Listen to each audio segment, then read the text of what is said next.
for carpet, upholstery, furniture, or tile. Call Superstand's Cleaning Service for a free estimate today at 418-2463. Now for our pregame preview, here's KOFO's Casey Weeder. Hello everyone and welcome back here for pregame with the Superstand's Cleaning pregame show. For Game 2 as Ottawa takes Game 1 10-3 over the Baker University Wildcats and even up the season series at 1 apiece. So we will have the rubber match here as this will be the third and final time these two teams will meet up on the season as Ottawa looks to take the season series from Baker in the final installment of the County Line Clash. We'll take our first break here on the Superstand's Cleaning pregame show. You can listen to Ottawa University Braves baseball here on 1220 and 103.7 FM KOFO. Dad, throw me the ball. No, throw it to me. Okay, here it comes. Uh-oh. Dad, will that stain come out of the couch? Kids, there's only one man that can take care of that stain. Super Stan. You better call him before Mom gets home. Already on it. Playing outdoor games indoors? Not a good idea, but Superstand's Cleaning Service can save the day with hot water extraction to steam clean your carpet, upholstery, even grout and tile. It is a good idea to let Superstand be your cleaning man. Call 785-418-2463.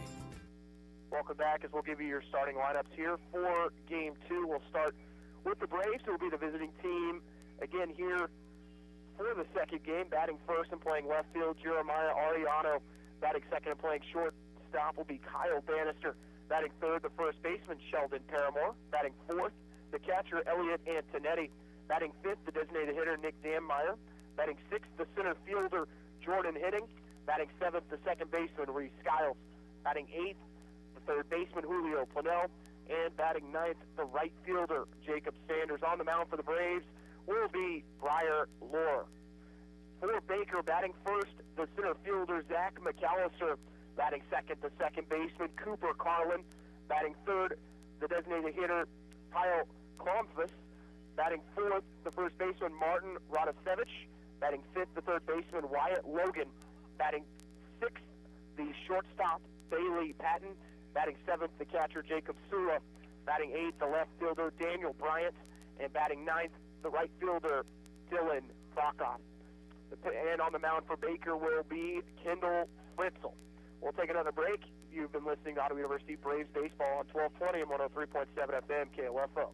Puppies, kids, and Saturday night poker parties can all wreak havoc with your home's floors and furniture. Time to call Superstand's Cleaning Service. Stan knows a thing or two about cleaning spots and stains, because over 40 years in business, he's seen a spot or two. Using hot water extraction steam to clean carpet, upholstery, grout and tile, and VCT towel maintenance, your spots and stains won't stand a chance. Let Stan be your cleaning man. Call 785-418-2463 or on Facebook at Superstand's Cleaning Service. Welcome back as we're going to go ahead and wrap up the pregame show as Baker has taken the field here in Game 2.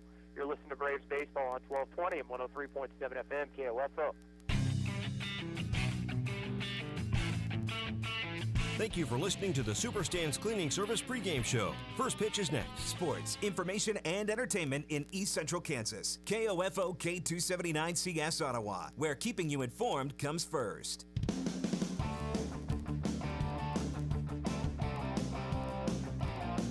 KOFO, your sports source for East Central Kansas, welcomes you to this Ottawa University Brave Sports broadcast on 103.7 FM, 1220, and online at KOFO.com.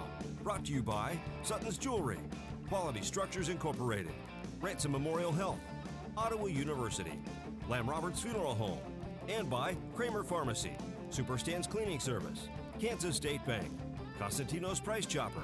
This OU Brave Sports broadcast is also brought to you by the Ottawa Recreation Commission, Adamson Brothers, Dingle & Son Mortuary, CarStar, C.S. Cunningham Construction, and by the Ottawa Herald and the City of Ottawa. Now let's rejoin KOFO's Casey Weeder.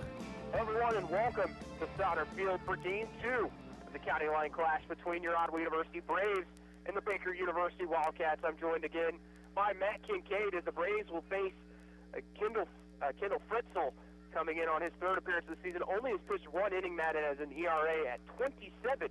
So not a lot of film on Kendall coming in. No, definitely not. I mean, from what we've seen in warm-ups, looks to be a tall right-handed guy that throws the ball with pretty good velocity. I mean, I was going to challenge the Braves hitters.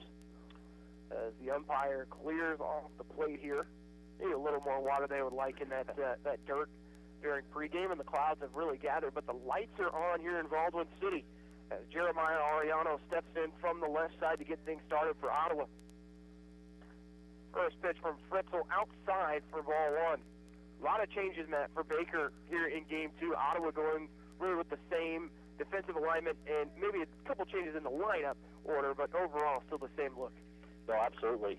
Ariano hits this on a line drive to second, ground ball, and quickly over to first with it is Carlin for out number one on that grounder from Ariano, who loves that right side of the infield. He really does.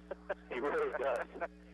He sprayed all 5 of his at-bats to that right side in Game 2, and that played right into the ship that time as Carlin makes the easy throw for out number one. That'll bring up Kyle Bannister, the shortstop. 5 RBIs for Bannister in Game 1. He takes a fastball high for ball one. Yeah, and you were talking, Casey, about different defensive alignment. Every position changed for the Baker Wildcats in Game 2 from Game 1. 1-0 pitch from Fritzl is in the dirt. 4 ball 2. Even the change at the catcher position as Sula is back there. Doesn't mean we won't see the likes of Chambers come back into this game at any point. 2 balls and no strikes. Fastball outside for ball 3. With a hot bat like Bannister, do you think about giving him the green light here at 3-0 and 1 out, or do you just try to get base runners here early on? I think in a 7-inning game, you might give him the green light if he's comfortable swinging it. And he will take the walk on 4 pitches. So Kyle Bannister gets back on base to start this one off.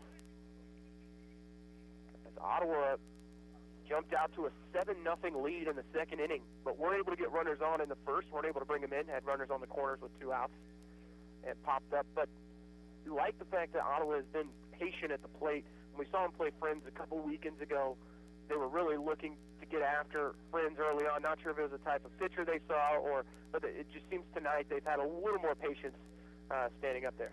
Yeah, and some of that might be, Casey, that with the Friends pitchers, they had more film pitching tendencies and knew that, especially the Game 1 pitcher, that you didn't want to get behind, so be aggressive early in the account. And with the Baker pitchers today, probably some guys that haven't thrown a lot against them, so unsure, kind of feeling their way through it. Sheldon Paramore batting third. .295 average, no home runs, and 20 RBIs. He bats with a runner on first and 1 out. First pitch to him is outside for ball 1. And when you have a situation here with Fritzl, if you're Ottawa, do you try and wait him out a little bit, knowing that he really hasn't pitched much this season, maybe let him pitch himself out of the game? Yeah, I think that's the approach. I mean, you haven't seen the guy pitch. You don't have much film, no tendencies. You know, obviously you got to swing the bat if he's throwing a lot of strikes, but right now he's kind of feeling it. And then we'll check Bannister there at first. Fritzl steps off and throws his way. He's back in time.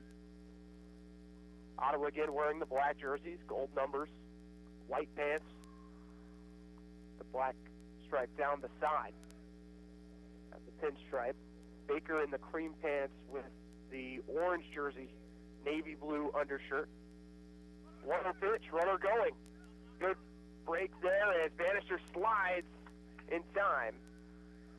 And a stolen base for Bannister. Not a great throw there from Sula. Almost hit Bannister before he got to the bag. Exactly. Definitely led him to the first base side of the second base bag on the throw. Well, when you've been sitting, in the dugout for the last 2.5 hours, almost 3 hours now, I guess, when we start this one, that's tough for a catcher to get warm without having really taken any infield. Exactly. No, I would agree. 2-0 the count here as Fritzl steps off. Bannister swiping that bag. That is his 13th stolen base on the season. 2-0 pitch to Paramore. Fastball high and outside for ball 3. And quickly some action as it looks like they're going to get a lefty warmed up here for Baker. 3-0 count. Pitch to Paramore. Inside for a strike with the fastball as Paramore really wanted to jump on that. Yeah. He would like to have that pitch back to Hackett. I think every lefty in the lineup right now is just glad that Foster is not on the mound after dealing with him for 3 at-bats. And this one's popped up in the infield. Over to get it is going to be Patton, as he will call off the second baseman, Carlin, and he'll make the catch, fading away there for the second out. That'll bring up the cleanup hitter, Elliot Antonetti. Again, catching here in Game 2. Braves are in action in Ottawa on Saturday. Make that Friday, as they will take on York and then play the doubleheader on Saturday. So a little bit of a break. First pitch to Antonetti, breaking ball high for ball 1. Antonetti just missed a home run in Game 1. Got a little under one that he hit to left field. Got 4 home runs, 15 RBIs on the season, 309 average. 1-0 pitch to Antonetti. Inside for ball 2.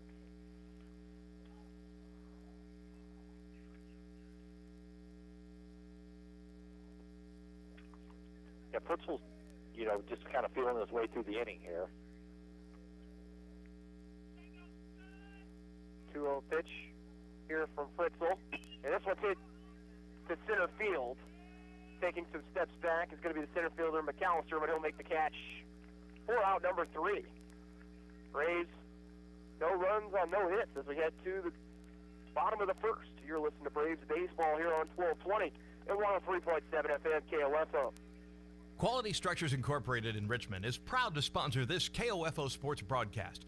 They know that experience matters on the field and when it comes to your building needs. Visit QualityStructures.com and put their years of experience in constructing post-frame buildings to work for you. Need a recap of the ball game? Subscribe today and never miss a score by reading the Ottawa Herald sports page or visit online at ottawaherald.com. A 3-month subscription is only $24 plus tax, and that includes internet access. Call the Ottawa Herald at 242-4700, option 2. Ask any coach. Wishing for a good game is not the best game plan. At home, wishing your carpet and furniture were clean isn't much of a game plan either. Stop wishing. Let Super Stan be your cleaning man. Super Stan's Cleaning Service at 418-2463. Stan's been making life clean, fresh, and more enjoyable for your friends and neighbors for over 40 years. Kids, pets, unexpected visits from relatives, they all can take a toll on your carpet. Live life clean and fresh. Call Super Stan's Cleaning Service today at 418-2463. Let Stan be your cleaning man. 418-2463. Welcome back. Is on the mound for Ottawa will be Briar Lauer. Lauer comes in with a 10.34 ERA. This is his 5th start of the season. His 13th appearance. Has gone 15 innings, giving up 22 hits, 18 earned runs, 9 walks, and 11 strikeouts for the righty. He will go with the long sleeves today for the Braves here in Game 2. Has a really high leg kick. It's going based off some of the warm-up pitches here. And off the stretch, it looks like he crosses over to that from that left to the left to the right side. Right. So I'll be interested to see how that works. But he's going to face an entirely new lineup of Baker Wildcats here in Game 2. And he'll start off with the center fielder, Zach McAllister. 133 average, no home runs, and 3 RBIs. As Lauer is going to work entirely from the stretch here. First pitch in there for strike 1.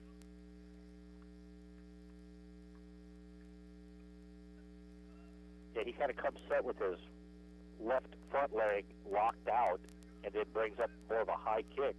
0-1 pitch, breaking ball in there for strike 2. Lauer, the 6'3 junior from Red Lion, Pennsylvania, transfer from Hartford Community College. Quickly ahead here at 0-2. Pitch from Lauer. It's going to be hit at the second baseman. Skiles goes over his head for a base hit. Skiles tried to sky for it. Just a little too high. Good effort, though. Yeah. Went up there with... Thought he timed it up really well. Yeah. Considering it was coming up on him pretty quick. Batting second here, the second baseman, Carlin Cooper. I think you'd have to agree that that was probably a little too good of an 0-2 pitch. First pitch to Cooper. Breaking ball just a little low for ball one.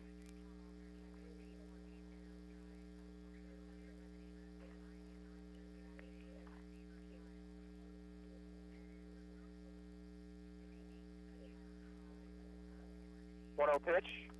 High with the fastball for ball two. McAllister 4 of 8 on the season, stealing bases. He's not afraid to go after one. Cooper, highest average on the team at 384 for Baker. No home runs and 20 RBIs. 2-0 pitch. Breaking ball just outside for ball three. This is a 7-inning game here in game two. Same as we played in game one. In conference play, it goes the 9-7 route. Maybe save your arms a little bit. 3-0 pitch from Brower. In there for strike one with a fastball. Yeah, you know here in game two, Casey, Baker wants to get out quick out of the gates, put some pressure on the Braves. 3-1 on the way. It's going to be fouled off towards the Ottawa dugout. Count goes full at 3-2.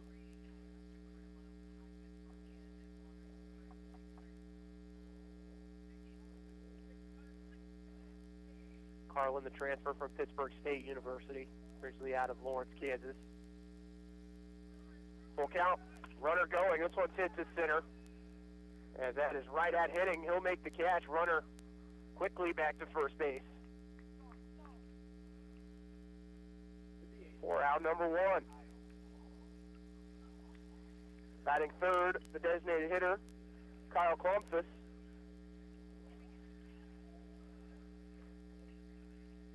Interesting mix of players in the lineup for Baker. Very similar to how it laid out in game one, a mixture of reserves and starters throughout the lineup. Just trying to make sure everyone gets their at-bats. Yeah, I think, two very different coaching philosophies for today's game. Neither one right or wrong. It's what you want to do with your program at that particular point in time. Well, going based off Ottawa was struggling in the first two games of that series against Bethany. They figured it out on Sunday. You go with that same style of lineup to continue to build off the offensive strengths you've had in the last couple games. Exactly. Back-to-back breaking balls, 4 balls as they start out Columbus. 313 average, 2 home runs, 11 RBIs. And, on the other hand, Baker was 7-1 in their last 8 games, so a chance to give some guys that might not have seen a lot of time to play to keep them sharp while they make their push. This one's hit, base hit between shorts and third, as that will be the second hit of the inning for Baker. So Columbus with a single, and now runners at first and second with 1 out. Bringing up the cleanup hitter, Martin Radisevich.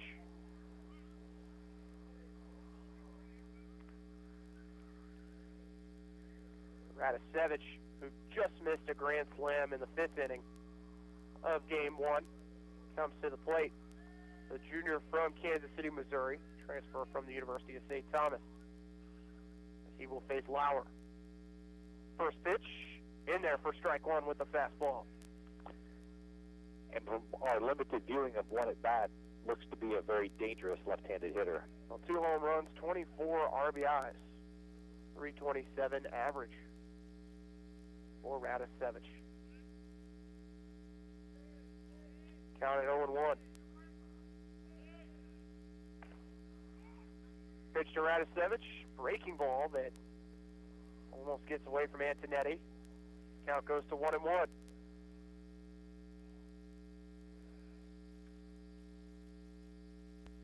Scoreboard says 2-0, but thought it was called a strike on the first one. I'm with you, Casey. 1-1 pitch to Radisevich. In there for strike two.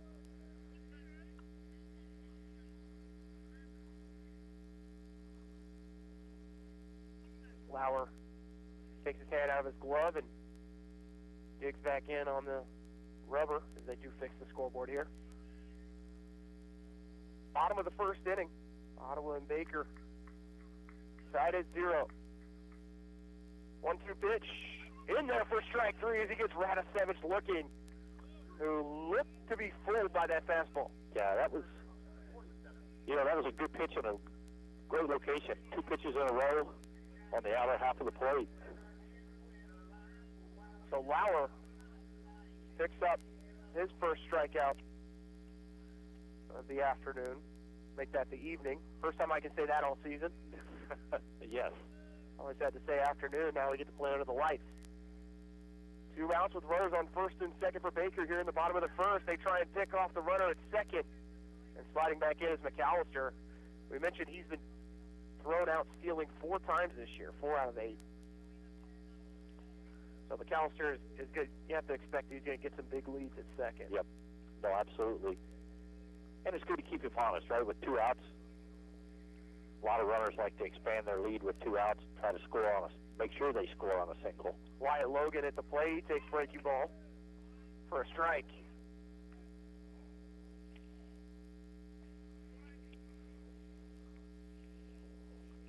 No balls and a strike.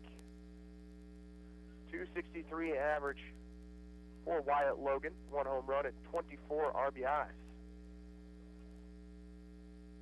Fastball high for ball 1. Count even at 1-1.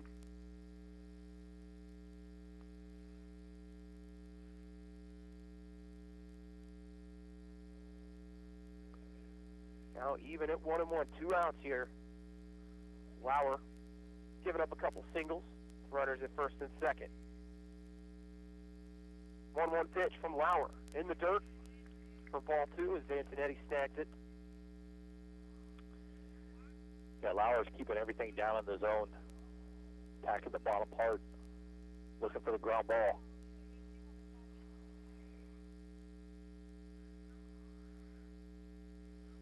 As Lauer peers in. 2-1 pitch. In there for strike 2 with a breaking ball.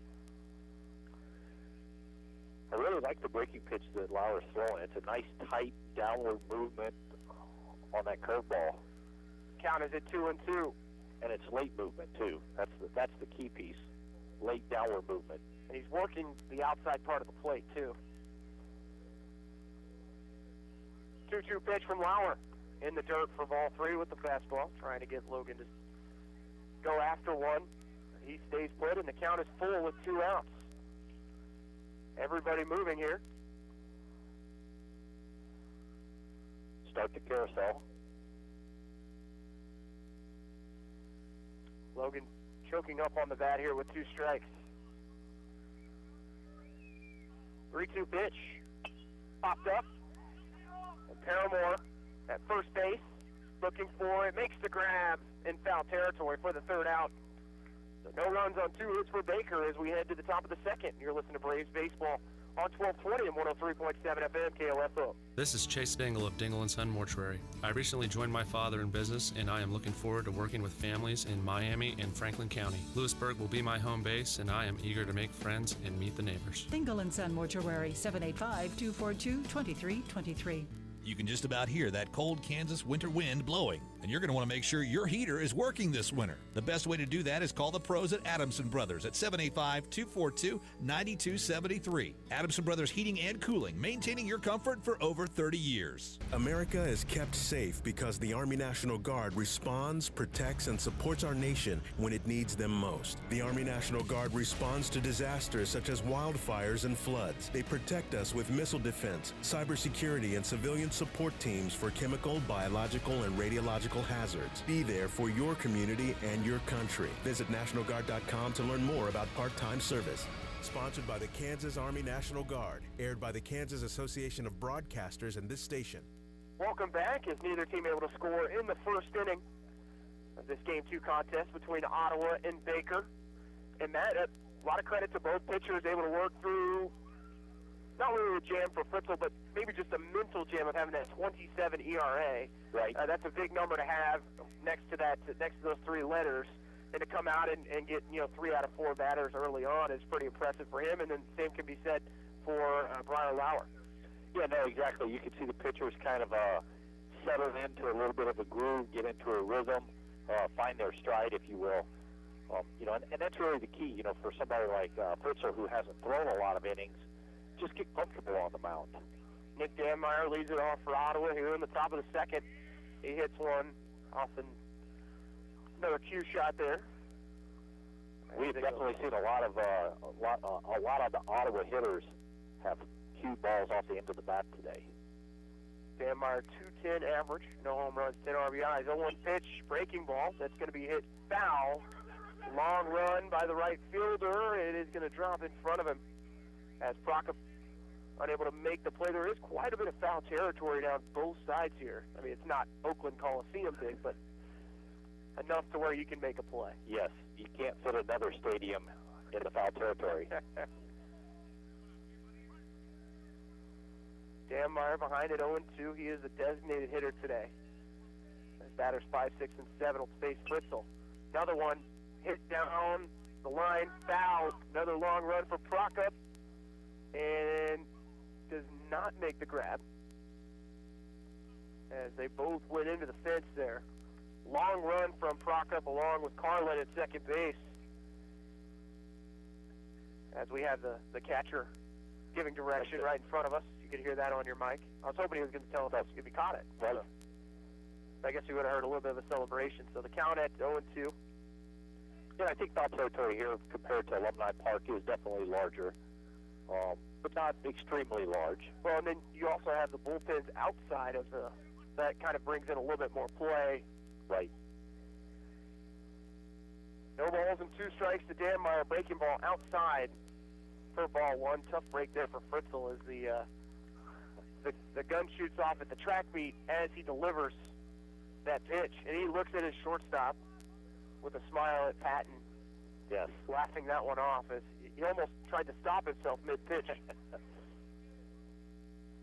1-2 pitch. Breaking ball. He's going to strike out Danmeyer. He put a little extra on that breaking ball. Yeah, again, just a pitch that started in the zone and ran out of it, and Danmeyer just couldn't hold up. Brings up the 6th hitter, Jordan Henning, center fielder. Solo home run in game 1 for Jordan Henning down the right field line as it hooked just inside the foul pole for the lefty. Fastball high for ball 1. And when you put starters out here that are normally relief guys, do you expect, is there a certain number of innings you would like to see out of them, or is it more so you're going to have them on a pitch count? I think it's a little bit of both.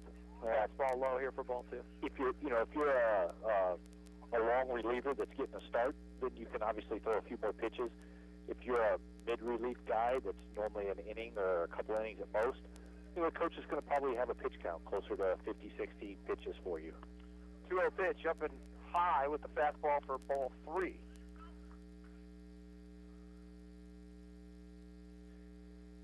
And in a 7-inning game today, the coach may say, hey, just go give me some good innings, and I'll worry about when to come and get you. 3-0 pitch, and it's popped up. Sula looking to make a play on it, but it's going to go out of play. Those sitting in the pop-up chairs having to avoid the baseball on that one. Count goes to 3-1. Hitting now with 3 home runs. That puts him in sole second place on this team for homers, only behind Antonetti. 3-1 pitch. Swinging through it is heading for strike 2. Yeah, Fritzl's done a good job of mixing speeds. Even he's thrown really 2 different speeds of fastball. And I know that sounds strange to a lot of people, but he's plus-minus. Take a little bit off, add a little bit more to the velocity. 3-2 pitch. Fastball high for ball 4 is Henning draws a walk and gives Ottawa their second base runner of the game.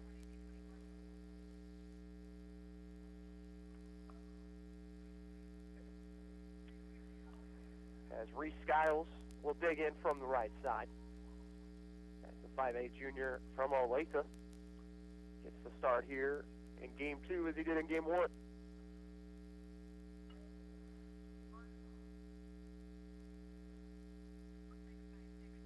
Maybe think a little hit and run here, maybe, Matt. could be Reese handles the bat well enough to hit the ball the opposite way. Runner going and trying to get in there is Bannister. He's thrown out, thrown out at second with a good throw from Sula for out number 2.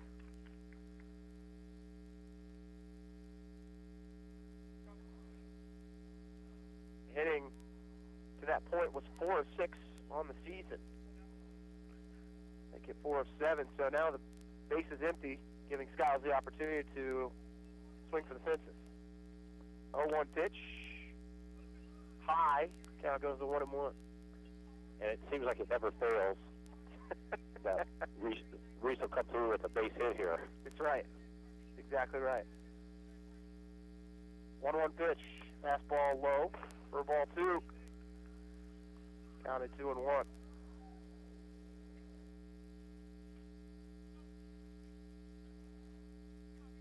Two outs, top of the second. Ottawa and Baker tied at 0. 2-1 pitch, low for ball 3. Sula, the sophomore catcher from Overland Park, played at Blue Valley Northwest. The Huskies just won their second basketball state title in a row on the men's side. And ball 4, one of their assistant coaches, David Birch, the all-time leading scorer in Ottawa University basketball history, made the trip out to Atlanta for the McDonald's All-American game. His head coach from Blue Valley Northwest was on that staff. Kind of a cool deal. Coach Ed Phipps. And a walk for Skiles brings Julio Purnell up with 2 outs. And Ottawa did some damage with 2 outs in game 1. Scored 3 runs in that second inning after they'd already scored 4 with 1 out. Scored 3 additional runs with 2. Scored 7 in the second. Purnell swings over the first one as he's behind it 0-1. 0-1 pitch. Fastball high again, but Purnell lays off. Count goes even.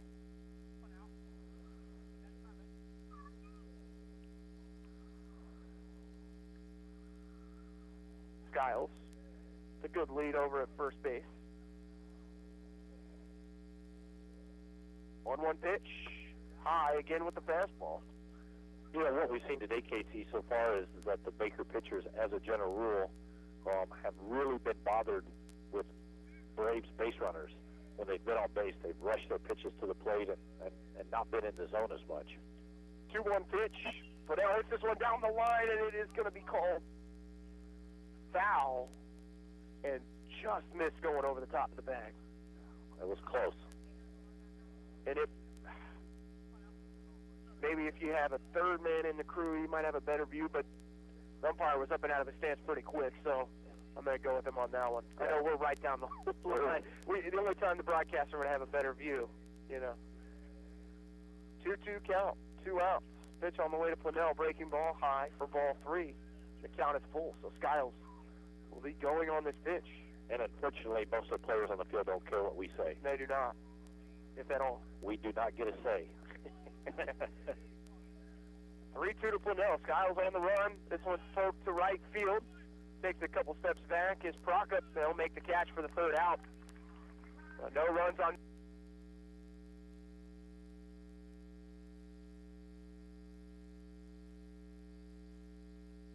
I came here to run cross country and it ended up being way different than I thought it was going to be. It's unlike anything I've ever been a part of to be on the team. Everyone is so completely different. There are people you never thought you'd be friends with, nothing like your outside friends, but somehow you all click to be the same and have the same interests but yet completely different. Everyone's always there for you. It's not just about running.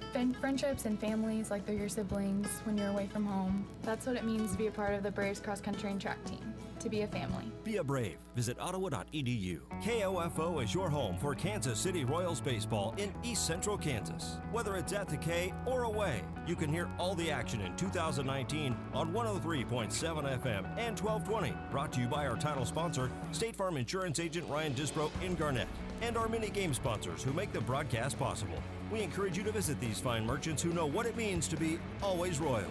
Your sports source and home of the Kansas City Royals in East Central Kansas is KOFO. Save time and hassle later by checking your vehicle now to be sure all of your lights and signals are in working order, adjust mirrors, and check your tire pressure. This reminder from CarStar Ottawa. Call 242-8916. CarStar. Relax. We'll take it from here. Braves and Wildcats tied at 0 here through an inning and a half. As Briar Lauer will take the mound here for the second inning for the Braves. And the long sleeves are off for Lauer, so usually if a pitcher has an inning where they don't give up any runs, you might not see him change anything up, but Lauer, a little toasty, decides to go with the short sleeves. Or we might have a pitching change, actually. I was trying to see if we could get a number. But it looked like 18 coming out there, so. Yes. No, that is actually going to be number 19. Tough to see with this spotted number. So it is 19, Nate Doolittle, the right-handed pitcher, the freshman from Grand Rapids, Michigan, transfer from Daytona State, and he starts off with a strike. Then a breaking ball, so right off the bat, he gets the shortstop, Bailey Patton, behind at the count at 0-2. The owner of the white Honda Accord in the front row is not going to be happy. I made a nice ding. 0-2 pitch from Doolittle high. Fastball. Count at 1-2. Doolittle, 5.40 ERA, his 13th appearance. 40 strikeouts on the year. 38 innings pitched. 1-2 pitch. This one's hit towards second. Skiles coming in quickly. Up with it, goes to first and gets the out. Nice play there by Skiles. Pitches, that play's actually a little tougher than it looks because it's slow. It's a slow hit ball that the second baseman has to charge with a fast runner. Well, and with the grass also kind of coming in a little thicker on that end, maybe a little higher as well in the way it's cut above where the dirt is. I assume that's going to make it slow down a bit as well. So nice job by Skiles to attack it. First pitch strike here for Jacob Sula, the catcher.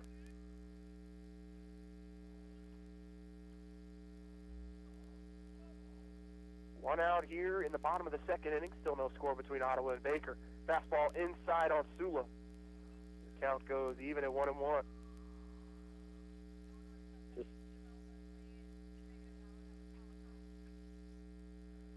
1-1 pitch. Breaking ball in there for strike two. And now, Matt, that you see Baker with the lights on, those undershirts look black, not navy blue. So, yes. What do I know? 1-2 pitch. Doolittle gets him fishing with strike three on the breaking ball. It was so difficult to field Antonetti, couldn't get it out of his glove. But how about Doolittle in attack mode right off the bat? Yeah, no, you got to like that. Come out of the pen, being aggressive, attacking hitters. Doesn't even come out of the pen, just comes out of the dugout. Comes out of the dugout. I'm sure he warmed up, but you know what I mean. Yeah. He doesn't even warm up pitches and doesn't need it all. Coach put me in, I'm good. Daniel Bryant, the left fielder, will hit here. And he does go around. That one was low and outside, but Bryant went around for strike one. Swinging the fluorescent bat makes it a little easier to see. Yeah, if anyone tries to leave this complex with it, no chance. No chance. Strike two as Doolittle gets Bryant again to swing at the same pitch. Count at 0-2. If he swings it fast enough, it might remind you of like a lightsaber. I won't make the mandatory noise. 0-2 pitch, fastball. It's hit right back to Doolittle. Goes by him into the shortstop, and bobbling it is Bannister at short. And I believe that is going to go down as an error for the shortstop. So a base runner here for Baker with 2 outs. So that gets the 9-hitter, Dylan Brokaw, to the plate. You want to stay away from trying to flip the lineup here, trying to attack the 9-hitter. Yeah, that would have been a nice play to have the out, keep your 9-hitter leading off. And we have our first sighting of the work gloves today.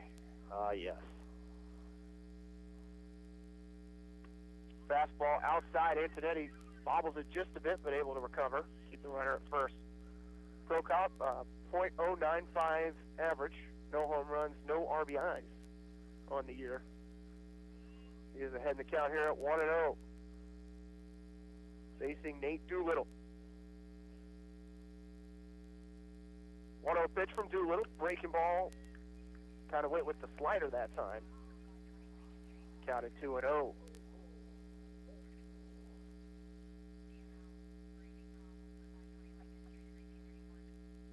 Two outs, bottom of the second. Runner on first for Baker. 2-0 pitch in there for the fastball for strike one from Doolittle.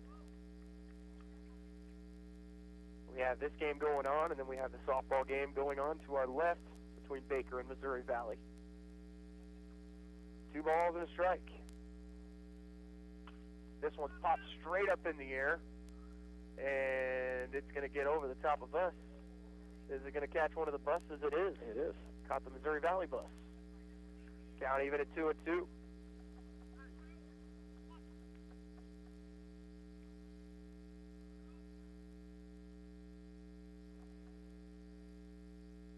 Two pitch coming from Doolittle. It's hit off side of the bat and foul down the right field line. Count remains at 2-2. My apologies, Prokop. They updated the stats. The 250 average, no home runs, 3 RBIs. Antonetti trying to throw out the runner and does it second for the 3rd time today, the first time in game 2. And that does it for Baker in the inning. No runs on no hits for the Wildcats as we head to the 3rd. You're listening to Braves Baseball on 1220 and 103.7 FM KLFO. The Ottawa Recreation Commission is your place for activities and other programs designed to keep the members of our community active and healthy. Visit us at the GOT building or online at orcottawas.org to see recreation options for all ages. Ottawa Recreation Commission, bring recreation to life. Technology, mobile banking. I totally heart my bank. Kansas State Bank, a better way to bank with community people you know.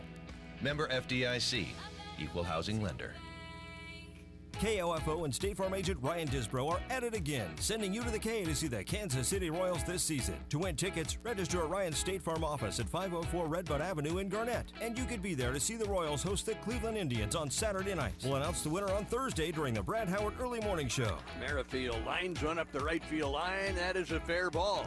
The hitting streak continues to live, and Witt on his way to second, sliding in safely with a double. Register now to see the Kansas City Royals from State Farm agent Ryan Disbro and KOFO. We're back here and another pitching change. This will probably be something we say a few more times before the end of game 2. As Peyton Kale's a lefty on the mound now for Baker. Kale with a 4.39 ERA, 1-3 record, 14th appearance, all in relief. 26 2/3 innings pitched and 28 strikeouts. As Kale, the 5'9" junior from Perry, Kansas, played at Perry, Lecompton. As Jacob Sanders leads off for the Braves as the 9-hitter. At the top of the 3rd, no score between Ottawa and Baker so far in Game 2. Braves won Game 1 10-3 to tie up the season series as Baker won the game back on March 27th, 5-2. 1-0 pitch, fastball low. Now it goes to 2-0.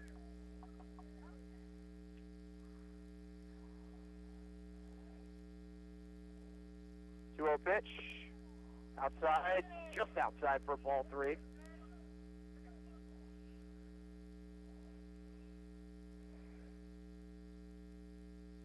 Kaylee's pitch in there for strike 1 took a little bit off at me with the changeup. I like the pace that Kaylee works with. Gets right back on the rubber. 3-1 pitch outside for ball 4. Very Mark Burley-esque. You'd say maybe Francisco Liriano or Julio Santana. Yeah, no, he gets the ball. He's all business. Gets the ball, toes the rubber, gets his sign, delivers the pitch. Not a lot of messing around. Mark Burley might be the only pitcher I've seen give up 7 runs and the game still ended an hour and a half. Yes. Enjoyed that, going to the ballpark, watching him throw. And Sanders is going to get picked off. He's trying to get there in a second. He gets hit in the back. And he's going to be safe at second. Big break there for Ottawa as the first baseman, Radisevich, hits Sanders right square between the 1 and the 7. And Ottawa catches a break. Sanders was thinking, hey, we're not playing dodgeball. Luckily, Radisevich didn't look like he hummed it down there either. No, kind of a change-up to second. Chance chance here for Ariano. First pitch to him, fastball, outside for strike one as it does catch the corner. And Ariano has to be thinking to himself, how many lefties do I have to face exactly today? But when you lead the team in hits, you got to realize they're going to continue to put guys out there to get you out. 0-1 pitch from Kaylee, and it's hit down the line by Ariano, but just foul. And with those wide lines, you really aren't going to get much help if you really wanted to get back in your bag. To play, no.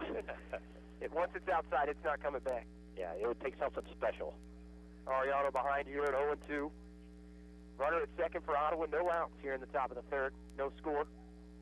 0-2 pitch, fastball high, and the count to 1-2.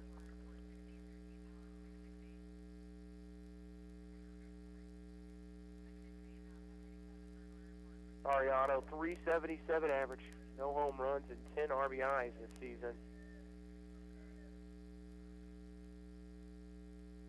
1-2 pitch from Kaylee's a breaking ball that Ariano turns on. Radicevich there to pick it up. Ariano working quickly down the line, and he's going to be out by half a step, but Sanders moves over to third. You know, a good piece of hitting there, right?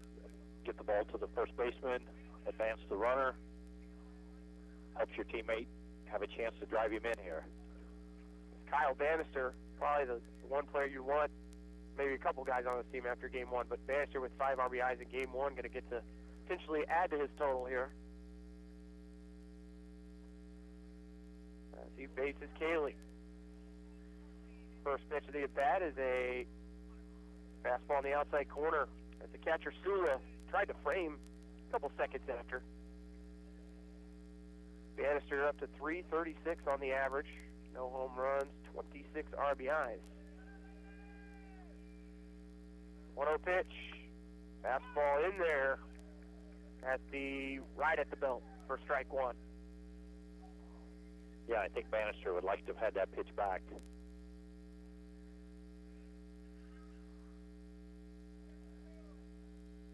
One pitch. Foul back by Bannister, and the count goes to 1-2. And that was a good swing by Bannister, right? He was right on time with that as that pitch went straight to the backstop. Impressive, Kaylee. 28 strikeouts to just 6 walks on the season. 1-2 pitch, breaking ball, just outside. Count goes even at 2-2. Kaylee definitely had Bannister on his heels that time. Yes. See if he goes back to that breaking ball. 2-2 pitch. This one's hit to center field. Is it going to be enough for Sanders to score as making the catch is McAllister? Sanders tags up, and he will score from third. As Ottawa takes the lead 1-0 on the sacrifice fly from Kyle Bannister. Good piece of hitting. Got a second chance on a borderline ball strike call. Took the next pitch and delivered a sac fly to get the run home. The Braves take the lead again here in game 2. After they got out to a 7-0 lead in the second inning of game 1. Sheldon Paramore takes first pitch breaking ball for a strike. Base is empty and 2 outs. 0-1 pitch from Kaylee in the dirt. 4-1 and the count even at 1-1. Casey, looks like some more activity in the Baker bullpen as a couple players make their way down to get loose. 1-2 pitch, breaking ball that dropped a little early, and the count goes to 2-1.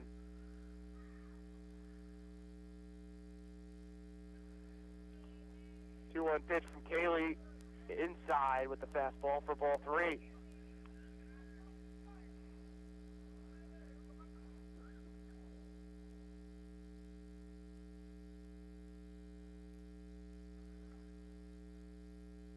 One pitch, breaking ball in there for strike 2. And another guy who reminds me of is Barry Zito. Very much with that high curveball. I'm just throwing out all kinds of 90s and 2000s, early 2000s pitchers for you. That's one's hit back up the middle for a base hit for Paramore. Ottawa getting after one of the top relievers on this Baker club. And Paramore finds a way to get on base for his first hit here in Game 2. That is actually Ottawa's first hit of the entire game. And now we'll bring up Elliot Antonetti, who is begging for one of those breaking balls. I'm not sure he's going to get one, as we saw in his first at bat. Didn't get much of anything to hit. No, not at all. Runner at first for the Braves and 2 outs. First pitch to Antonetti in the dirt for ball 1. Sula able to block it and keep Paramore at first. And I think here you don't want to run the risk of running yourself out of the inning. Let your hitter have a chance to take a good swing. 1-0 pitch, fastball outside, counted 2-0. Antonetti flied to center in the first. Average at .306, 4 home runs and 15 RBIs. 2-0 pitch, fastball in there for strike 1.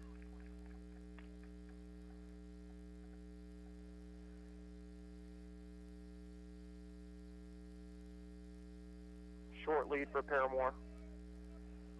2-1 pitch, breaking ball gets away from him, and the count goes to 3-1. So one line of thinking here is say, hey, don't let this guy beat me. So what if you walk him? Go get the next guy. Well, Antonetti might take a chance here if it's high with a fastball. 3-1 pitch. This one's hit to right field. Going back is the right fielder and making the grab just in front of the wall is Prokop for the third out, and that is 2 teeth outs from Antonetti so far today. As we head to the bottom of the third, and the Braves leading 1-0. Listen to Ottawa University Braves baseball on 1220 and 103.7 FM KLFO. Have you ever walked into a business and been treated so well by the people that work there, you can tell they were meant to do what they do? That's what you feel when you walk into Sutton's Jewelry in downtown Ottawa. For more than 50 years, you've been treated with personal service and attention while being shown the best in high-quality jewelry and accessories. If you want to drive out of town, be treated like a number so an associate can make a commission, and walk out with jewelry like everybody else, go right ahead. But for a unique jewelry buying experience, walk into Sutton's Jewelry at 213 South Main in downtown Ottawa. Open Tuesday through Friday 10 to 5:30, Saturdays 10 to 2. America is kept safe because the Army National Guard responds, protects, and supports our nation when it needs them most. The Army National Guard responds to disasters such as wildfires and floods. They protect us with missile defense, cybersecurity, and civilian support teams for chemical, biological, and radiological hazards. Be there for your community and your country. Visit NationalGuard.com to learn more about part-time service. Sponsored by the Kansas Army National Guard. Aired by the Kansas Association of Broadcasters and this station.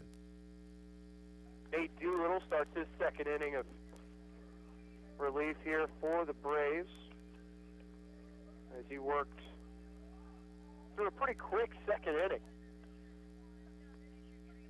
As Ottawa takes the lead in the top half of the third, 1-0 over Baker. It'll be batters 9, 1, and 2 as Prokop, McAllister, and Carlin will bat for the Wildcats. Prokop gets to face Doolittle again after the being left at the plate on the caught stealing. And this one's going to be hit to center field towards hitting. There's a read on it, wind blowing it to right center, and still makes the catch. As Prokop, 1 pitch and 1 out. Brings up number 13, Zach McAllister, who had a single in the first inning, as Baker was able to get their first 2 hitters on, and after that they stalled out. Next 3, as the starter Lauer was able to get the next 3. First pitch, breaking ball, strike for Doolittle. And Antonetti wanted to see how good of an athlete Doolittle is. Made him run for that one a little bit. Exactly. A 1 pitch, breaking ball again, same pitch for strike 2. Yeah, I like the pace that the Braves pitchers are working with. Well, and you see a little bit of gamesmanship here by McAllister to take a little bit more time digging back in. Exactly. 0-2 pitch, breaking ball that's going to be right over the head of Skiles. Exact same hit, maybe just a little bit farther further to the right that he had in the first inning, as Skiles has to be thinking to himself, where else do I have to stand to make a play on McAllister? Exactly. But again, in that case, too good of an 0-2 pitch. Maybe throw that one outside or in the dirt. I think Doolittle wanted to go back to the fastball there. He had back-to-back breaking balls and wanted to get that fastball over. First pitch here to Carlin, and that looked pretty good. Called the ball. Yeah. Carlin kind of backed out of the box before the pitch got through the zone, as he thought that Antonetti was going to throw down to first. I think it might have fooled me up a little bit. 1-0 pitch from Doolittle. High for ball 2.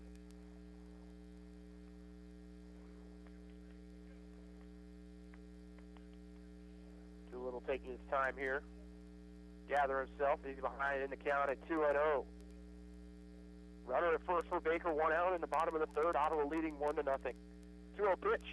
This one's going to hit straight up in the air to center field. Coming in quickly is Henning. And he makes the catch for out number 2.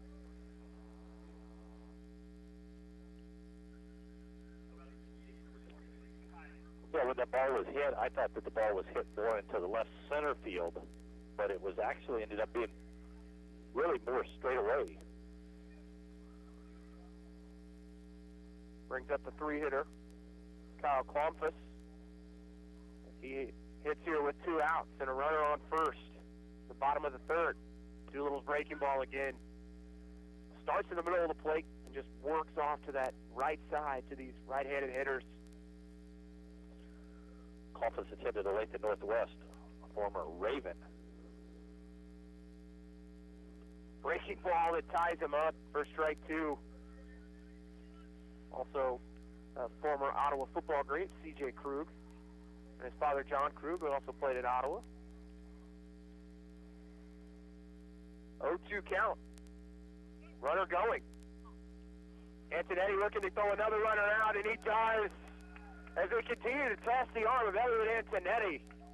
And he is 4 for 4 throwing runners out through a game in 3 innings. As we head to the top of the 4th, Ottawa leading 1-0 over Baker. You're listening to Braves Baseball on 420 and 103.7 FM KLFO. What it means to be an OU Brave is to be yourself. What I've learned here is I've created memories with friends, and I was actually really comfortable being in my own skin here.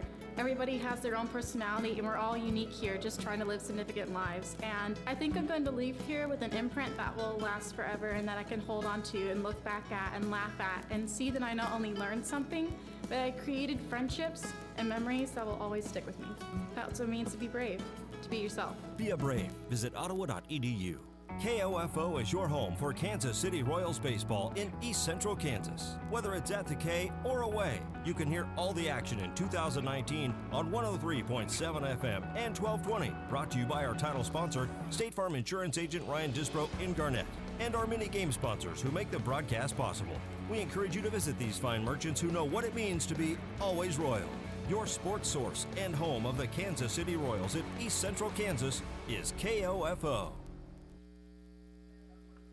Elliot Antonetti now 4 for 4 throwing runners out this evening. As there will be another pitching change here for Baker in the top of the 4th, as it will be Jared Parenti, the freshman out of Ottawa, Kansas. Played at Ottawa High School as a 5'10 right-hander, 160 pounds, also plays second base, which he did in Game 1. And he'll have a chance to face Nick Danmeyer, Jordan Henning, and Reese Skiles here in the 4th. Yeah, absolutely. I'm sure he's probably excited for the opportunity to play against the Braves. As anyone should be, Matt. As anyone should be. I'm pretty impressed with Sula's arm here in Game 2. At he threw out the runner early on. I believe that was Bannister who tried to steal in the 2nd inning. But just watching him warm up, strong arm behind the plate, and a young player too. Absolutely. Sophomore. Yeah. Tall, thin, and lanky right now. Adds a little bit of weight. Takes up a lot of ground, though, with the long arms and long legs. Exactly. Danmeyer, who struck out in the 2nd inning, takes a fastball high for ball 1.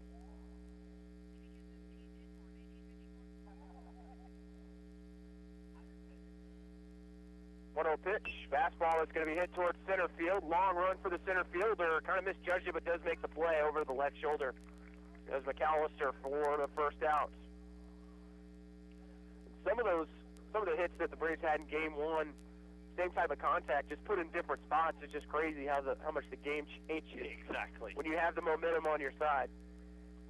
Nope, I agree, Casey. I mean, Braves haven't done anything really any different between Game 1 and Game 2 other than ball's been hit to the Baker players versus just out of the reach of their gloves. Jordan hitting, takes a fastball down the middle for strike one. Maybe a little lower near the knees than down the middle. Right. As Parenti jumps ahead. 0-1 pitch. Breaking ball that's fouled back to the screen by hitting. Counted 0-2. Parenti 8.20 ERA. 2-2 record. 15 strikeouts and 15 walks. Pitched 18 2/3. And this will be his 8th appearance. 0-2 pitch. Hitting. Hits it at the shortstop. Hits his chest right in front of him. Running down the line quickly. It's hitting. And he's going to get himself, I believe, an infield single. We'll wait and see as it's scored. Elder will score it as an error. So hitting reaches base again. As that one got up to Patton quickly at short. And that ball was hit very hard on the ground. And I think Patton would probably tell you he should make that play. Well, and as a shortstop, when it's hit that hard, you're expecting some kind of hop, and it just kind of stayed low. He kind of lifted up on it a little bit, too. Skiles swings at one in the dirt, trying to steal second as hitting, and he does. So now you bring the bunt potentially into play here. No balls and a strike. Braves trying to add on to their 1-0 lead here in the top of the fourth. With Reese Skiles at the plate and one out. Jordan Hitting standing on second base.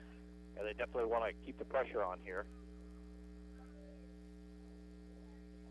0-1 pitch in the dirt as it goes past the catcher, Sula. And taking third base will be Hitting.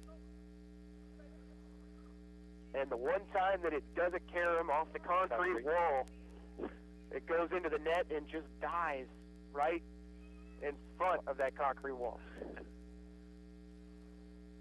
6 inches lower, and it's shot back like a missile to the catcher. 1 ball and a strike, 1 out. As they move the infield in. Reese Skiles at the plate. Has 3 RBIs on the season, 148 average. Walked in the second inning, hits this one back up the middle. Nice grab by the shortstop. Skiles running hard, and it will score the runner from third. Skiles thrown out at first, but gets the RBI as Hitting scores from third.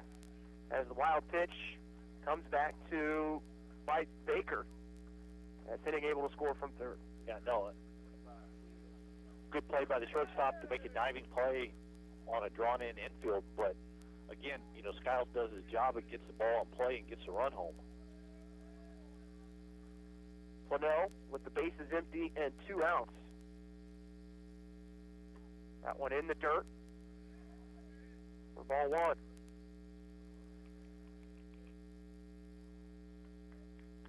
Flanell, the 6'2" sophomore from Toa Baja, Puerto Rico. 1-0 pitch to him. Fastball high for ball 2.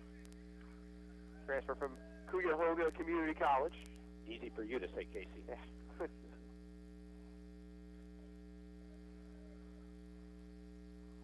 2-0 count. 2 outs. Ottawa leading 2-0. Fastball in the dirt. Count to 3-0.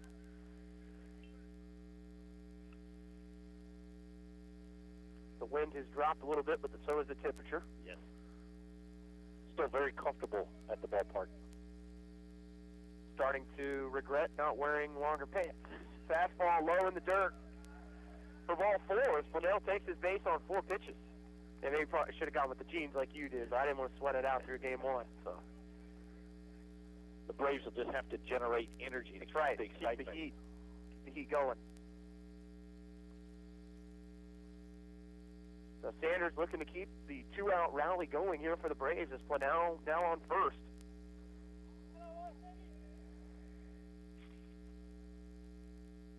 First pitch to Sanders is a strike as he gets fooled on the off speed, who walked in the third inning.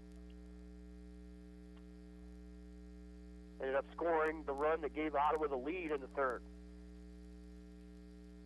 0-1 pitch in the dirt. Sula tries to block it, gets away from him, and taking second base is Planell. And I want to say that is actually a pinch runner, but I can't get a good number there. Maybe I'm wrong. Could be Planell. I think it is Planell. Ball and a strike. Still 2 outs here in the top of the fourth of Game 2 between Ottawa and Baker. Braves leading 2-0 as they scored 1 in the third and 1 in the fourth. 1-1 pitch. Sanders a little in front of that one and fouls it back.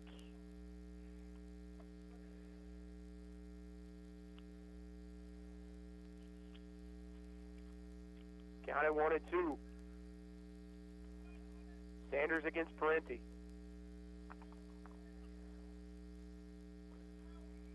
Base knock would be good here. Chance to score. Ball and 2 strikes. 2 outs. Pitch from Parenti in the dirt for ball 2. Sula goes and gets it. Sula's having to work really hard behind the plate. Doing a really nice job. Probably not the first time Parenti and Sanders have faced each other. Sanders from Gardner-Edgerton. Sure they would have seen each other at some point. Maybe not in school ball, but maybe in club ball. 2-2 pitch. Fastball in the dirt at 3-2. I'm sure Parenti had his time with the Ottawa Legion team that has been so successful over the last 3 or 4 years. Won the state of Kansas Legion championship in back-to-back years in 2017 and 16. Coached by Brian Long. Was there playoffs down in, was it New Orleans? That's correct, yeah. They made it, I think that's regionals, right? They go to regionals and then on to nationals in North Carolina. I believe you're right. Very underrated. 2-2 count. Ball in the dirt, and going is Planell. He's going to be safe at third as that one bounces off the chest of Sula. And we have a full count here with 2 outs. But yeah, I've seen the Legion Championship on ESPN when they do show it. And they're going to give Sanders his base. And it must have caromed off of... I'm not real sure. What did you see, Matt? Yeah, to be honest, I don't think it hit. It couldn't have hit the batter. Because there's no way Planell could have taken third. So, unless they miscounted balls and strikes. Because I had it at 3-2. Right. So, they're going to come out, talk to Parenti here. But yeah, I think the American Legion Championship is overshadowed by Williamsport a lot of times. Right. And they show the Little League Upper Division Championships as well on ESPN, but that stadium they play in North Carolina is beautiful. Yeah, I mean, there's just a lot of opportunities for young kids to play a lot of baseball. Well, and with Legion, you get the opportunity to represent your city, which for the smaller towns in Kansas, you have the opportunity to represent a lot of times with guys you play with from a young age, where you might not get to play club ball like you do up in the KC Metro a lot of times. Right, and I think sometimes when you go to a high school, there's some city pride, local pride, being able to walk around town and have people tell you, good job, congratulations, way to represent our city, gets lost. Yeah. So that brings up Mariano with runners on first and third. He'll take a breaking ball, and Planell's going to have to hurry back to third. Sanders takes second. It also gives the community something to do in the evenings, in the summer. Absolutely. As there looks to be a pitching change here for Parenti, as that will be his last pitch.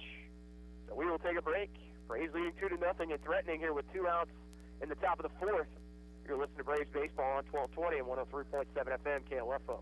Sports, information, and entertainment in East Central Kansas. KOFO K279CS Ottawa, where keeping you informed comes first. I came here to run cross country, and it ended up being way different than I thought it was going to be. It's unlike anything I've ever been a part of to be on the team. Everyone is so completely different. There are people you never thought you'd be friends with, nothing like your outside friends, but somehow you all click to be the same and have the same interests, but yet completely different. Everyone's always there for you. It's not just about running.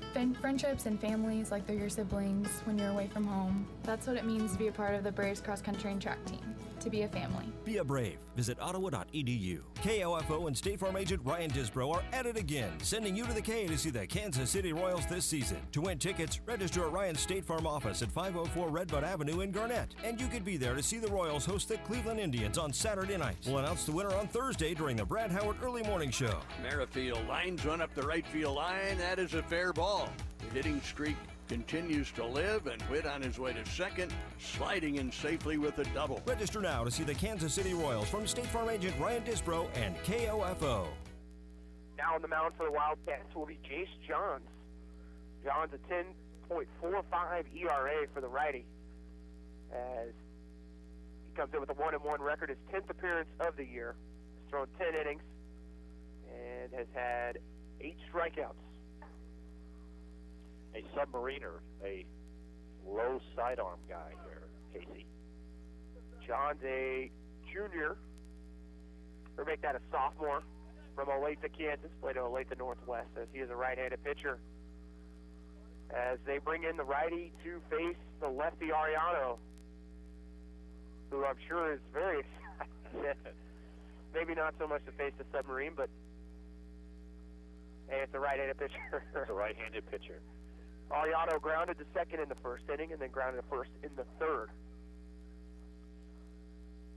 And I love the way that he attacks the batting box.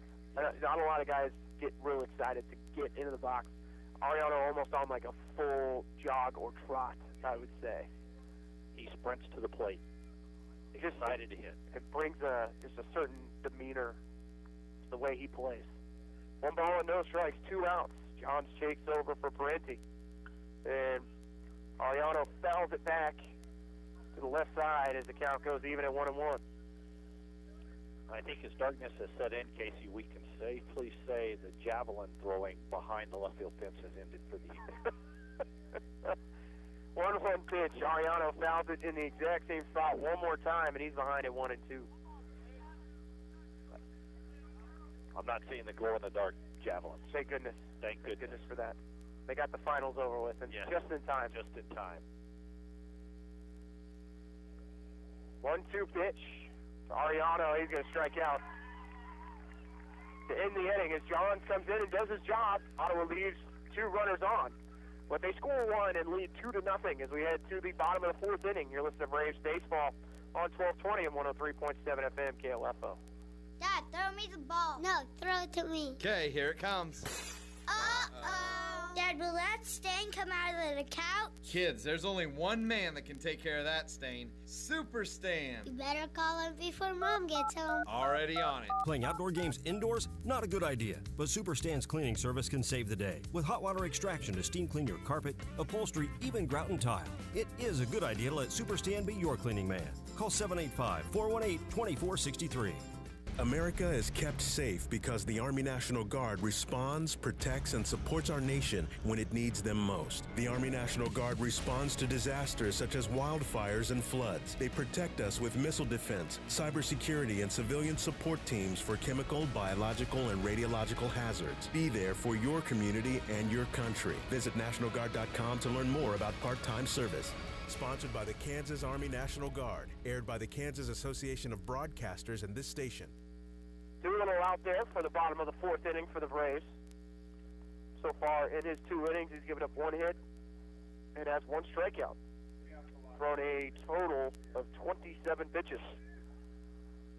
And a quick 3rd inning by Doolittle, as he faces the 3rd, 4th, and 5th hitters in the lineup for the Wildcats. We'll start with Kyle Komfluss, followed by Radosevich and Logan. Komfluss with a single to left in his first plate appearance. First pitch from Doolittle, breaking ball just outside. As he has gone to the well with that pitch over and over to start hitters. That time, doesn't get the call for the strike, though. No. 1 ball and no strikes as Clomphus trying to sit on a breaking ball. And he fouls it back. Count even at 1-1.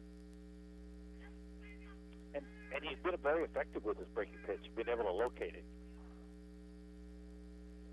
1-1 pitch to Clomphus. Fastball for a strike as Clomphus swings right through it. Count goes to 1-2.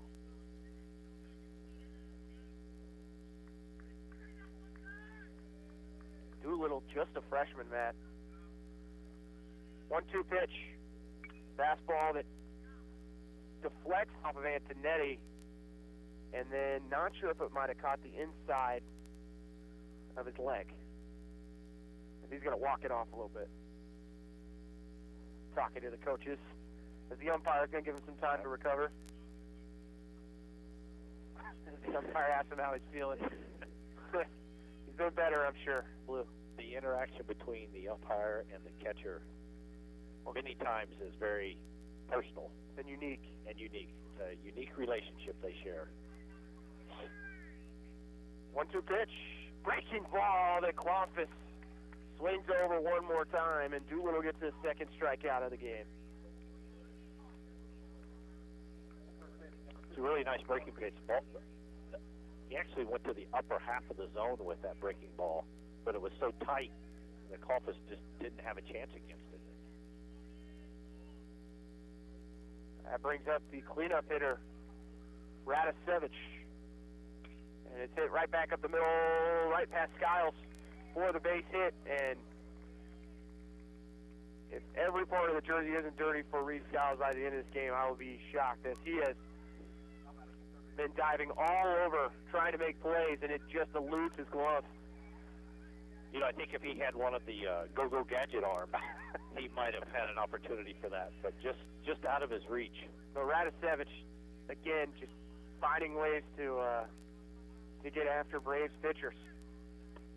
I'm sure he's still thinking about that grand slam that was not called, or maybe it was foul. It's tough to tell from our angle, but he took it out on that base hit for sure. Yes. First pitch here, breaking ball. That's a ball high, and then the following one is fouled off to the right, so the count goes even at 1-1 with one out here in the bottom of the fourth. Ottawa leading 2-0. Baker, though, with a runner on first with Radicevich. There's Wyatt Logan at the plate. 1-1 pitch, breaking ball high. Count goes to 2-1. I think in the order here, you're not going to see probably a hit and run in a 2-run game. I think you'll just see straight up try to get a base hit. 2-1 pitch, runner going. Radicevich trying to steal second, and he's thrown out. Oh, he's safe at second. Skiles not able to get the tag down, or Radicevich just did a good job of sliding his hand in there. And Antonetti can't believe it. The count now at 3-1. A runner in scoring position here for Baker with one out.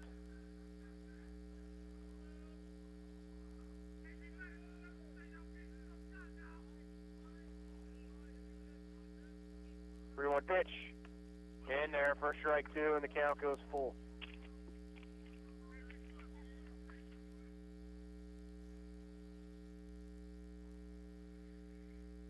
Wyatt Logan popped up to first in the first inning. 3-2 pitch, breaking ball that's going to be hit towards right field. Long run for the right fielder. Sanders will make the grab. Tagging up is Radicevich, and he will move over to third base. But Sanders with the grab on the run. Gets out number two. Yeah, Sanders had to get on his horse for that one. That ball was tailing away from him into the right field corner, but he was able to run it down. So 2 outs here in the bottom of the fourth inning. Ottawa leading 2-0. Baker threatening here with a runner on third is the sixth hitter, Bailey Patton. The shortstop here in game 2, comes to the plate. Breaking ball that is in there for a strike. Count at 0-1. Patton, 260 average. No balls and a strike to Patton. 0-1 pitch. Hit right back to the pitcher, but they're going to say it deflected off the foot of Patton. Yeah, got it right off of the foot guard. Which I think it might even caught the top of his foot as to the one part where it isn't covered. Where it's not covered.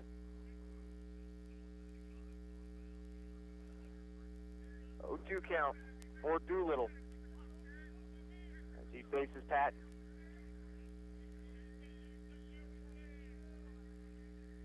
Oh, 2 pitch from Doolittle in the dirt. Antonetti there to swallow it up. Count goes to 1-2.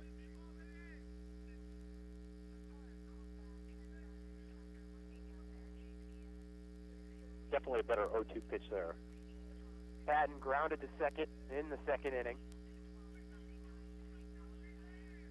1-2 pitch, and he'll swing over the top of it for strike 3 as Doolittle gets out of the jam.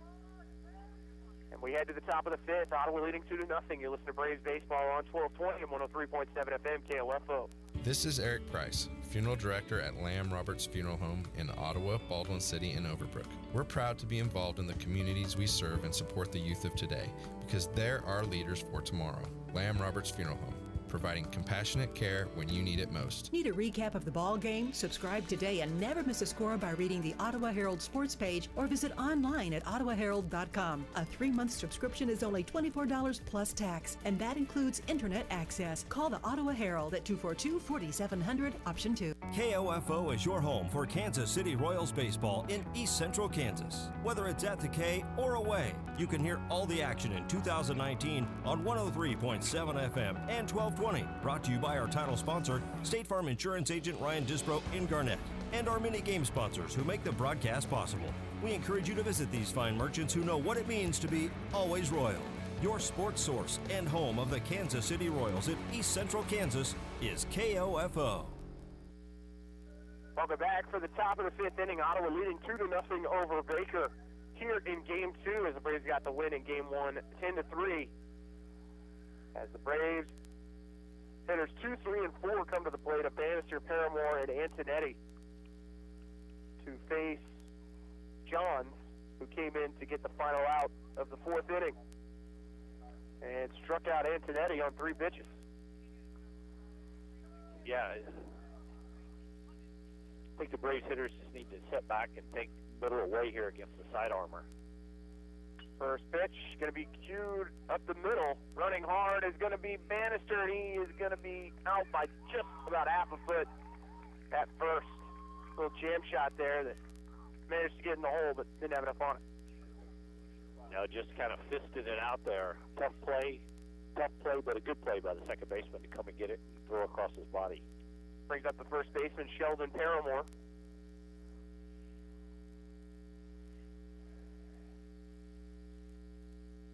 First pitch to Paramore, fastball outside from Johns for ball 1.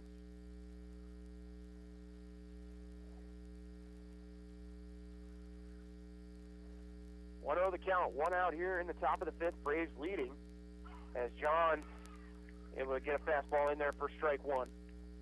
The count evens. John's going with the mid-calf pant look, unique with the stirrups. 1-1 pitch. Just outside as the count goes to 2-1. Yeah, definitely. Need to commit one way or the other, I think. Right. 2-1 pitch. Outside for ball 3. Then you got to go the full stirrup with the 3-stripe sock. Right. Or just go with nothing. Got to commit. Yeah, you can't be halfway here. 3-1 pitch. And driving it back up the middle, it's going to be Sheldon Paramore for his second single of the day. And Ottawa gets a base runner here in the 5th with Elliot Antonetti strolling to the plate.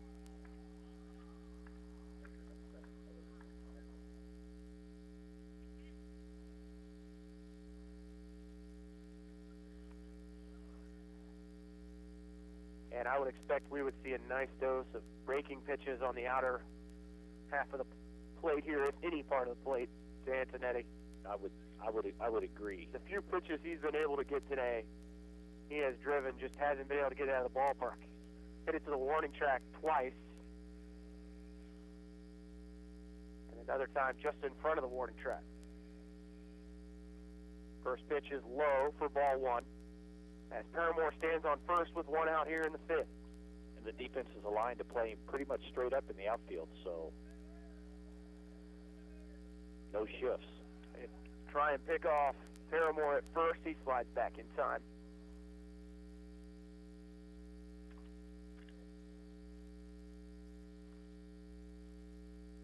One ball, no strikes to Antonetti as he gets the signs from head coach Gabe Grinder on third base.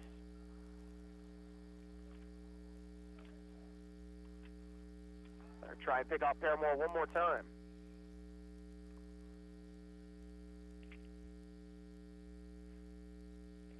Antonetti, only 17 strikeouts on the season. Paramore's 10 of 12 on stolen base attempts, so has shown the propensity to run. One ball, no strikes. Antonetti takes fastball high for ball two. Ottawa back in action on Friday and Saturday as they will take on York College in Ottawa. Only 9 conference games remaining for the Braves.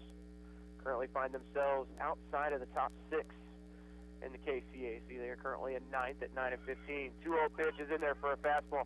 Sula is going to throw out Paramore at second, as that's his second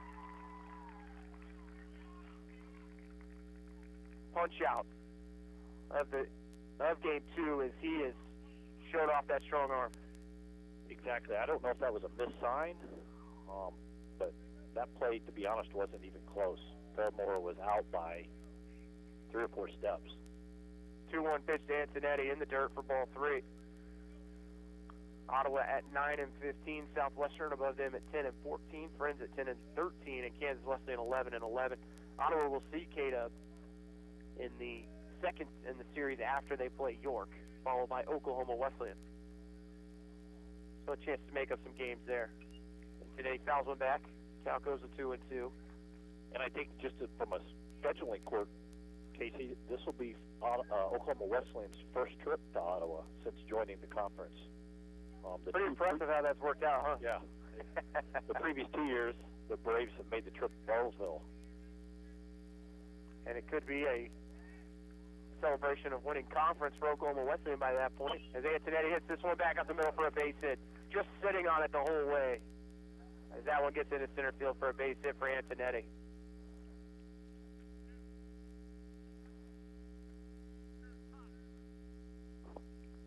And they will get a pinch runner in there for the Braves. That's going to be number 2, Blake Berger, a 6-foot freshman from Shoreline, Washington. Oklahoma Wesleyan currently at 19-5, Tabor 18-6. Braves take 2 out of 3 from Tabor 2 weekends ago. McPherson, probably the surprise, sits at 16-7 along with York. Sterling 14-10, and Kansas Wesleyan hanging on to that final spot. Only 6 out of 13 get into 6 out of 12, excuse me, get into the KCAC tournament, as Bethel does not play baseball currently. And fastball to start off. Nick Danmeyer is on the corner for a strike. 10 teams make it into the Heart of America tournament out of 12. 0-1 pitch. And you have to wonder if it has anything to do with the fact that you're trying to maybe save some arms for the national tournament that comes up that next week, or kind of the reason behind having just 6 that get there. It might just be a number they've set up, but that is really tough to get in that top 6 in this conference. It really is. And 0-2 pitch to Danmeyer. He shoots this one to right field. Is it going to drop? Nope, it's going to be caught by Proka on the run for the third out.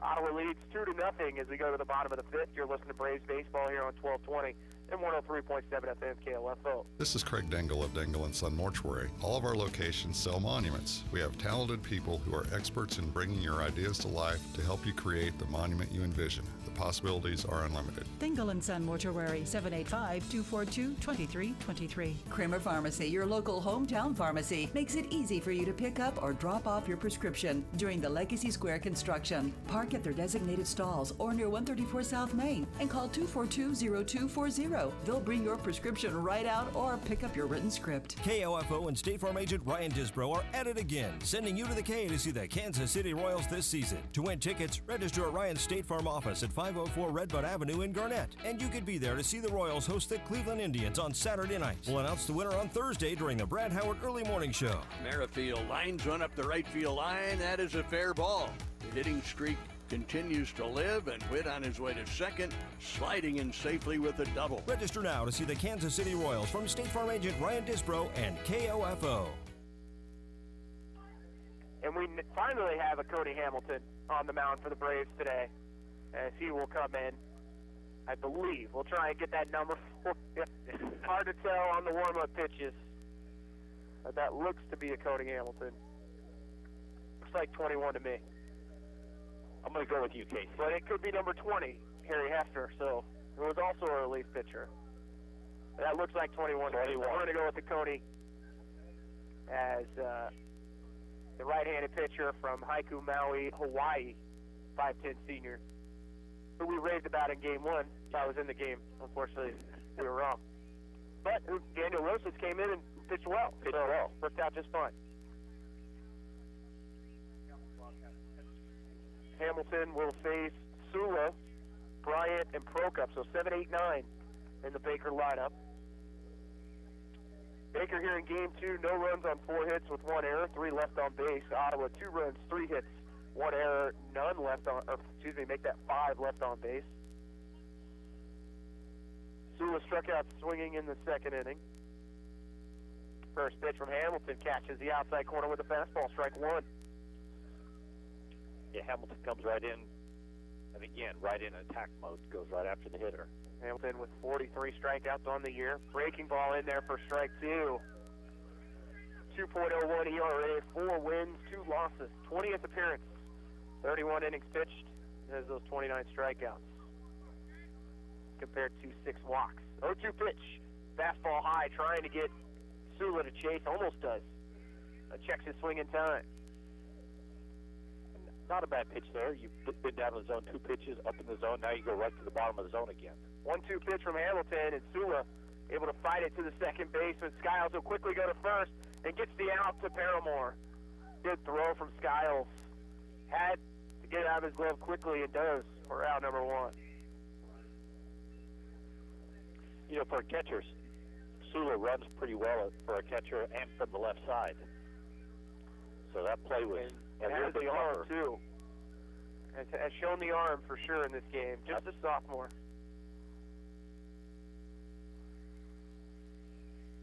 One out for Bryant. Takes breaking ball for a strike in there on the inside part of the plate.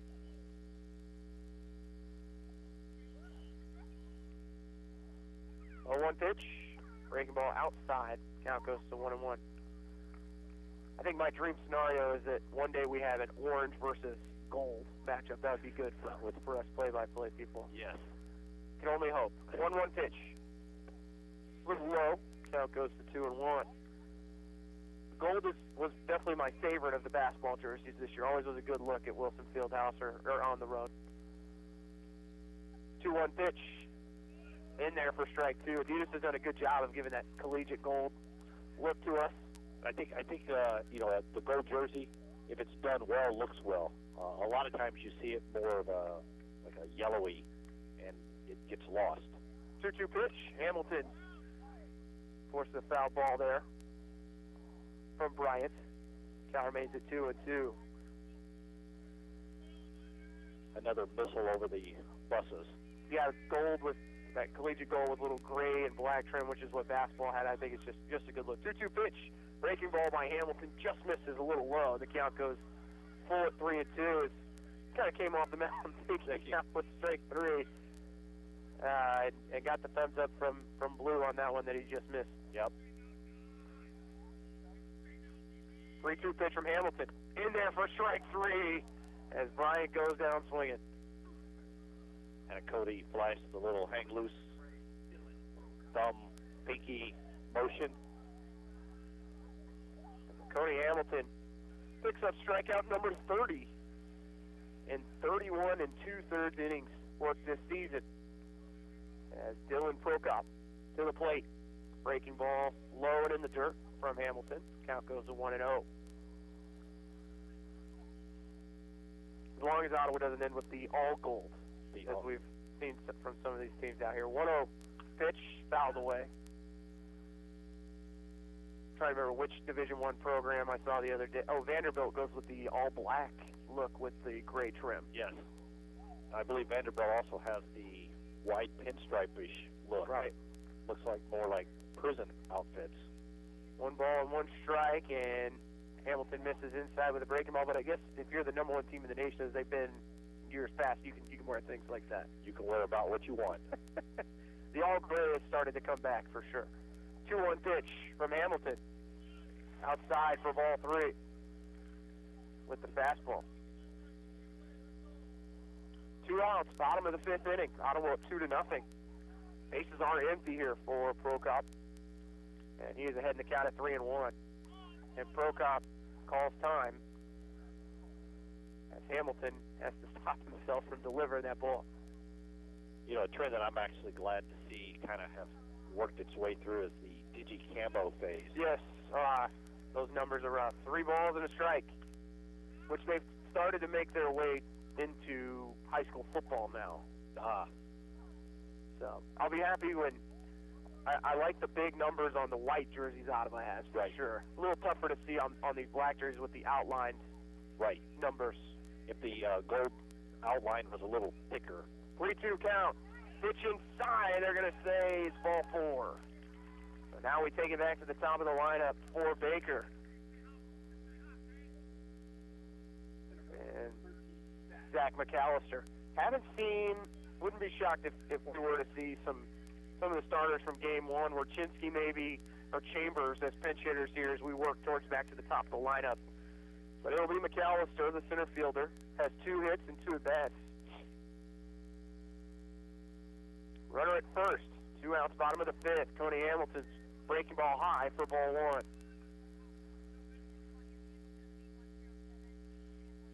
One ball and no strikes to McAllister.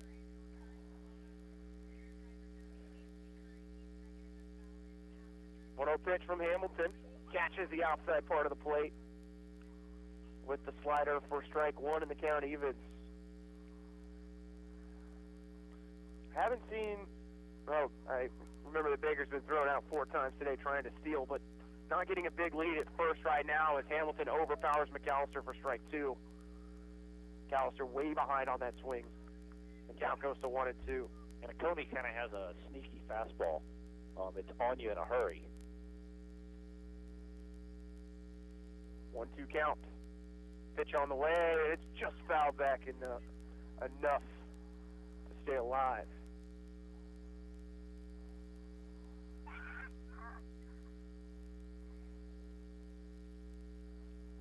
One-two count. 2 outs. Bottom of the 5th. Ottawa leading 2-0. Runner on first base. Tying run at the plate. And Zach McAllister.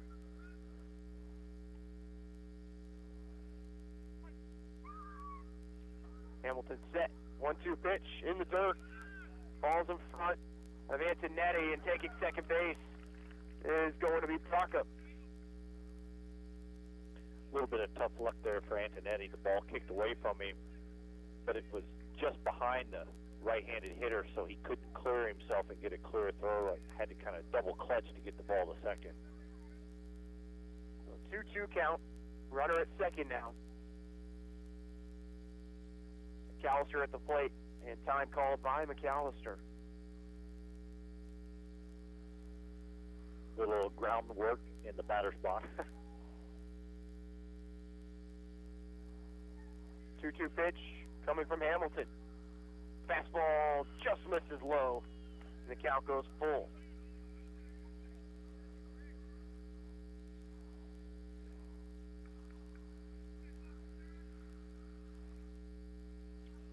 count. 2 outs, bottom of the 5th. Tying run at the plate for Baker. 3-2 pitch. Popped up. Paramore looks to have it. Coming in strong, makes the grab for out number 3 is Cody Hamilton. Able to get out of that jam, and Ottawa still leads 2-0 as we head to the 6th. You're listening to Braves Baseball here on 1220 and 103.7 FM KOFO. Some things just don't stand the test of time. The Ulmerton Tower, the Hans Dickinson Museum of Fine Arts, the Richfield International Blimport. Never heard of these places? That's because they're not there. But if C.S. Cunningham had built them, they'd all be household names by now. Speaking of households, how's your foundation holding up after this winter? Call C.S. Cunningham to take a look for free. Concrete that's concrete. C.S. Cunningham, 785-242-7101. America is kept safe because the Army National Guard responds, protects, and supports our nation when it needs them most. The Army National Guard responds to disasters such as wildfires and floods. They protect us with missile defense, cybersecurity, and civilian support teams for chemical, biological, and radiological hazards. Be there for your community and your country. Visit NationalGuard.com to learn more about part-time service. Sponsored by the Kansas Army National Guard. Aired by the Kansas Association of Broadcasters and this station. Welcome back. As we have one score to pass along to you, the Ottawa Cyclones defeat the Baldwin Bulldogs 3-1 tonight in Ottawa. Ottawa University women's softball, the sweep over University of St. Mary. A score of 1-0 in Game 1 and 10-0 in Game 2. As they keep their spot in second place in the KCAC. Ottawa baseball leads here 2-0 in Baldwin City as we start the top of the 6th inning. As it'll be Jordan Henning, Reese Skiles, and Julio Planell for the Braves. 6, 7, and 8. They face Johns in his 3rd inning of work. As Johns has thrown just 19 pitches in an inning and a third. He got the final out of 1 inning and then did a full in the 5th. 1-0 pitch. Hit towards first. Goes by the first baseman for Jordan Henning. A leadoff single for the Braves here in the 6th. Johns has really been around the plate with his pitches, and the Braves hitters have been very aggressive. Well, you look at the two players outside of Antonetti that have hit the ball well against Johns. You look at Paramore, who hit one between second and first, and then you had the one here from hitting both lefties. Right. So when Johns leaves ones over the plate that aren't coming in real strong, they're looking real good to a lefty. Looks like some more action headed to the Baldwin, or to the Baker bullpen. Skiles at the plate as they're going to throw over to first base. Henning slides in. Braves have not had any pinch hitters or substitutions defensively through the first 12 innings of these two games. Right. None in Game 1 and none so far here in Game 2. Skiles is ready to go. 0-0 pitch. Skiles fouls it as the runner was going and almost had a perfect hit and run on there. Little hit and run, trying to punch it through the right side between first and second. Jacob Sanders can't help himself but try and run. Wasn't even the next guy up, just had to go get that baseball. That's right. Keep the legs loose. So no balls and a strike here on Reese Skiles. Walked in the second, grounded to short in the 4th. For the junior. Plenty of family in attendance for Skiles tonight. Being from Olathe. Shows bunt, brings it back, pitches outside. Have to expect he's seen Johns a few times during his high school careers. For sure.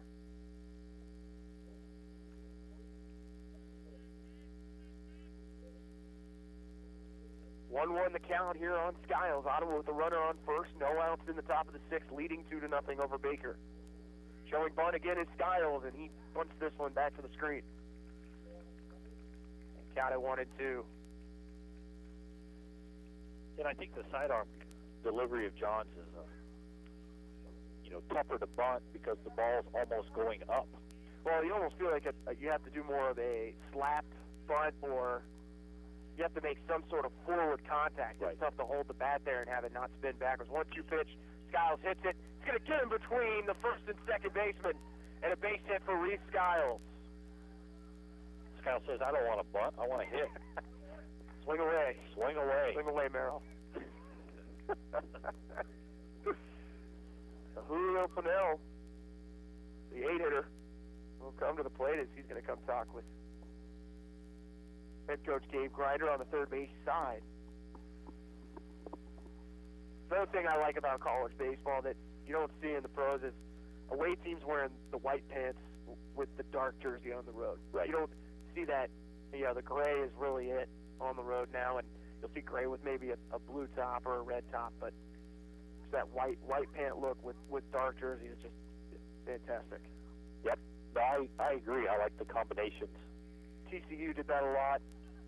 Saw a lot of baseball. University of Texas at Arlington, when I saw them play on the road, they wore the blue. They've mixed in the orange, and not a great look. Runners at first and second for the Braves. No outs for Julio Pannell. Slide to right in the second and walked in the fourth. He faces Johns, and Pannell right away shows bunt. Brings it back as the pitch is outside. 4-1. You know, clearly right now, Coach Grinder's playing for more runs. Isn't happy with just 2. Well, you know that you've got 2, 3, and 4 coming up for Baker, and then after that, 5, 6, 7, potentially in the 7th. Right. So you know there's going to be some big bats coming up for Baker, even though they have struggled today to put runs on the board. You know the Powers Edge team that's won 7 out of 8 coming into today. Right. Law averages says that they're going to possibly string together a hit or 2. Fastball is high in the count at 2-0 now to Pannell. Showing bunt again is Pannell, and he bunts this one down the third baseline. Great bunt. Pannell working his way down to first. He's got to be safe. And a bunt single for Julio Pannell in Ottawa with the bases loaded and no outs. Yeah, well placed. Very well placed. And Johns fielded it well. As he went to throw, his foot slipped just a little bit, and he couldn't make quite as strong a throw to first. Logan was coming in hard, but Pannell just kind of died right there at the plate. And that is going to be it for Johns, and we'll take a break as Ottawa has the bases loaded and no outs at the top of the 6th, leading 2-0. You're listening to Braves Baseball on 1220, 103.7 FM KOFO.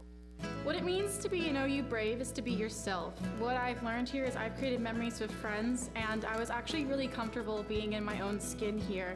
Everybody has their own personality, and we're all unique here, just trying to live significant lives. And I think I'm going to leave here with an imprint that will last forever and that I can hold on to and look back at and laugh at and see that I not only learned something, but I created friendships and memories that will always stick with me. That's what it means to be brave, to be yourself. Be a Brave. Visit ottawa.edu. KOFO is your home for Kansas City Royals baseball in East Central Kansas. Whether it's at the K or away, you can hear all the action in 2019 on 103.7 FM and 1220. Brought to you by our title sponsor, State Farm Insurance Agent Ryan Disbro in Garnett, and our many game sponsors who make the broadcast possible. We encourage you to visit these fine merchants who know what it means to be always royal. Your sports source and home of the Kansas City Royals in East Central Kansas is KOFO. Braves with the bases loaded and no outs. As we'll take a look here and see who is on the mound. It is going to be Brian Roshinsky. Everyone on this team can pitch, Matt. I think that's a prerequisite. So Roshinsky on the mound. Curious if he's going to come back into this game maybe to hit, but he is coming in to pitch. 6.75 ERA. 9 innings pitched on the year, has 4 strikeouts. For the righty, as he faces Jacob Sanders with the bases loaded.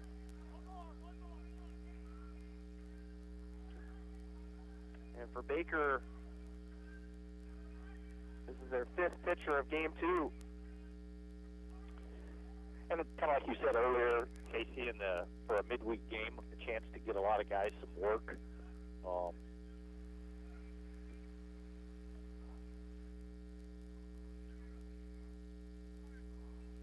Morchinski has thrown on the season. Just the 9 1/3 inning, as this is his 7th appearance. Started in one game this year. So Sanders will face the righty, Warchinski, the junior from Olathe.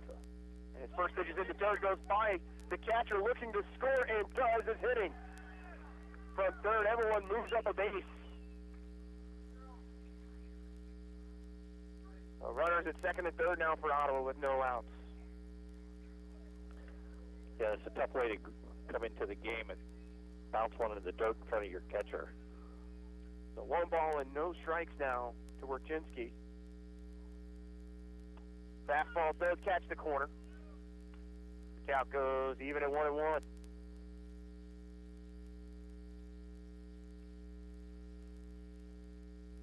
Runners at second and third for the Braves. 1-1 pitch to Sanders, shows bunt and brings it back. The count now goes to 2-1 as that pitch is outside.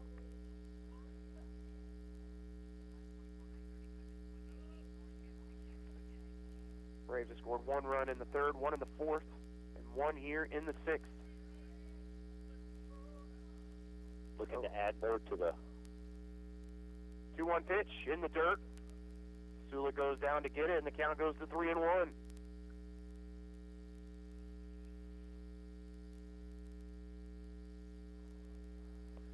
We're being joined here in the stands by some of the Baker softball players. 3-1 pitch inside, and they'll walk Sanders. That brings up the leadoff man, Ariano, with the bases loaded and no outs.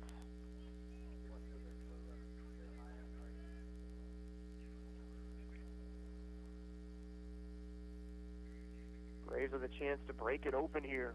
They lead 3-0 and have the bases loaded, no outs, with Warchinski on the mound. Ariano,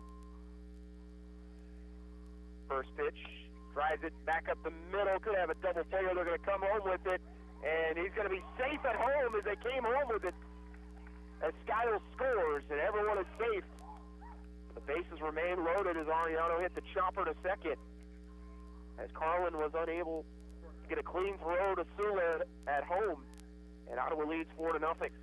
And that's a really tough play for the second baseman, who's in anyway, but he has to go up and kind of back to feel the high hopper to set his feet and then come to the plate when everybody's off on the contact of the bat. Braves leading 4-0. Bases still loaded and no outs for Kyle Bannister. 6 RBIs on the day for Bannister. He waits on one. And they're going to say he did not go around, so the count at 1-0.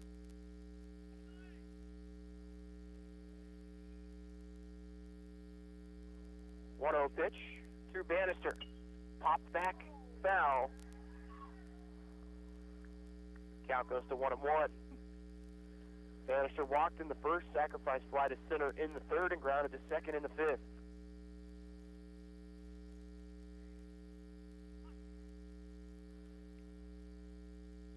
One pitch coming from Warchinski. In the dirt, it goes by him, slams off the wall, and Ottawa had both Ariano and Planell in motion. Luckily, Planell saw the ricochet off the wall, back to Sula, and got back to third. As getting back to second base for the Braves was Sanders. Yeah, the Braves had the scouting report off the wall. Knew that it was coming back quickly. Counted 2-1. To Bannister. Bannister fouls one down the right field line. Count goes to 2-2. One quick score. I believe the Mariners are ahead 4-2 over the Royals in the fourth inning. Royals currently on a 7-game losing streak. 2 balls, 2 strikes. Bannister fouls it back to the screen.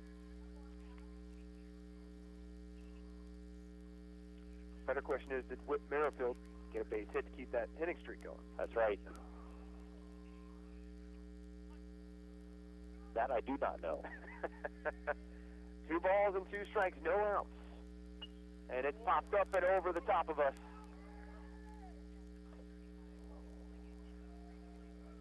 And into the parking lot. Into the parking lot.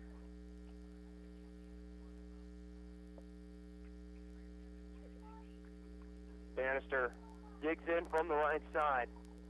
Base is full of Braves. 2-2 pitch. Just gets a piece of it to stay alive at the plate. That's And Morchinski just has to be befuddled by the fact that he threw a perfect pitch and somehow Bannister got a piece of it. Because if he doesn't swing, that's strike 3. And even with the swing, he just got a piece of it.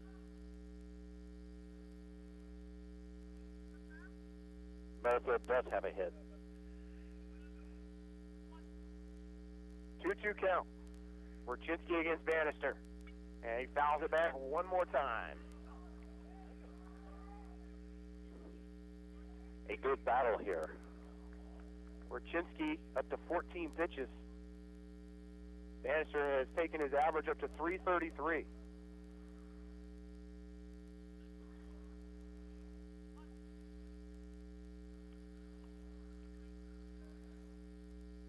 Two-two pitch.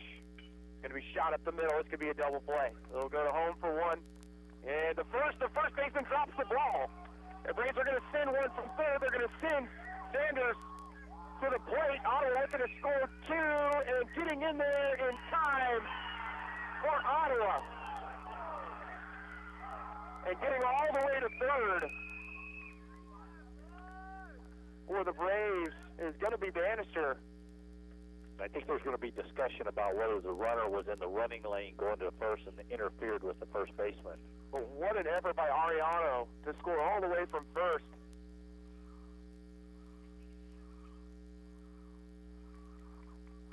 So they're going to say Bannister is out at first, so we're going to have to wait and see what the situation here.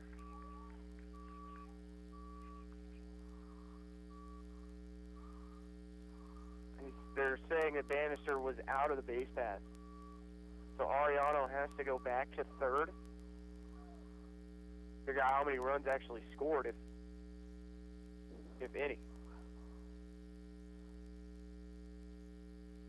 So no runs were scored then. No runs. Instead of 2. Throwing error. I don't know here, Matt. Yeah. With the throwing error, I'm not sure what. Yeah, I think what they're saying is that the runner going to first has to stay in the running lane. So it does count as a double play then in that case. So none of the runs that scored. None of the runs would score, and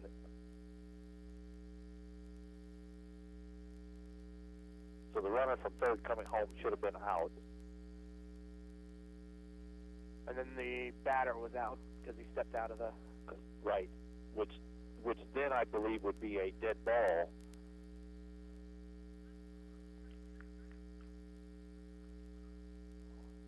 So now they will move Ariano back to second. So now Sanders will go back to third. Bases will not remain loaded as Bannister will take a seat in the dugout. So runners at second and third and 2 outs as they do call Bannister out of the base path. And that will bring Sheldon Paramore, who singled on his last 2 at-bats, to the plate. Single in the third, single in the fourth, popped up to short in the first. Braves still with runners at second and third, 2 outs, top of the 6th inning. First pitch in the dirt to Paramore. Count goes to 1-0.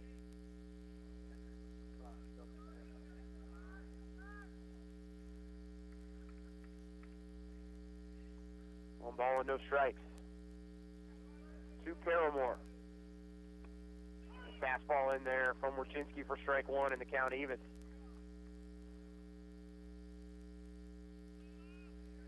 Ottawa had a chance to really break it open there, man. A tough break. Tough break, exactly. 1-1 pitch from Morchinski in the dirt, and Paramore swings over it.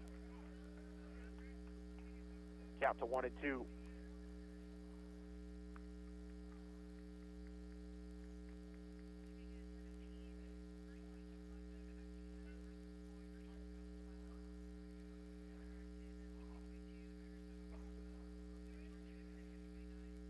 Orchinsky set 1-2 pitch outside in the count, even at 2-2.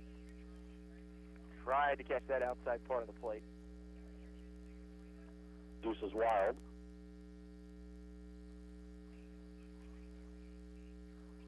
Orchinsky on the stretch.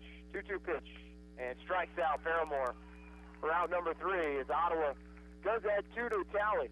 They now lead 4-0 as we head to the bottom of the 6th. You're listening to Braves Baseball here on 1220 and 103.7 FM KOFO. Smart Ottawa shoppers know Cosentino's Price Chopper has the best rewards program in town. Only Price Chopper lets you earn points on all your purchases. Visit mypricechopper.com and start saving on food or fuel today. Shop Cosentino's, your local family-owned grocer since 1948. There's no doubt a cold Kansas winter is headed our way. Is your heater up to the challenge? Call the pros at Adamson Brothers to make sure. 785-242-9273. Adamson Brothers Heating and Cooling, maintaining your comfort for over 30 years. KOFO and State Farm agent Ryan Disbro are at it again, sending you to the K to see the Kansas City Royals this season. To win tickets, register at Ryan's State Farm office at 504 Redbud Avenue in Garnett. And you could be there to see the Royals host the Cleveland Indians on Saturday night. We'll announce the winner on Thursday during the Brad Howard Early Morning Show. Merrifield lines one up the right field line. That is a fair ball. The hitting streak continues to live, and Witt on his way to second, sliding in safely with a double. Register now to see the Kansas City Royals from State Farm agent Ryan Disbro and KOFO. Welcome back as Ottawa thought they had a 6-run lead, and after Bannister was called for running out of the base pass, those 2 runs were brought back, and Ottawa's lead remains at 4 as they lead 4-0 over Baker here in the bottom of the 6th inning. For the Wildcats, it will be Cooper, Carlin, along with Klomfus and Radosevich. So 2, 3, and 4 in the lineup for Baker.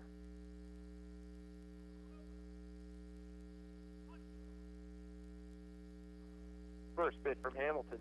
In there for strike 1. And Antonetti a little wayward with the throwback to the pitcher.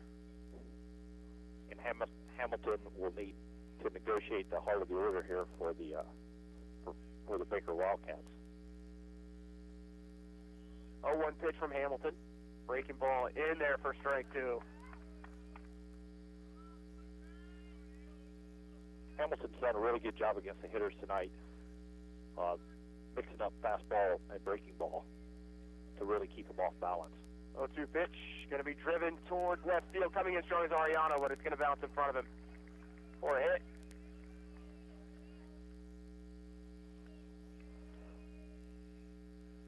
Carlin, who had flied to center twice, gets the single to left field. And I'll bring up the cleanup hitter, or my apologies, make that the 3-hole hitter of Klomfus, the designated batter in this game. Runner at first. Breaking ball outside for ball 1.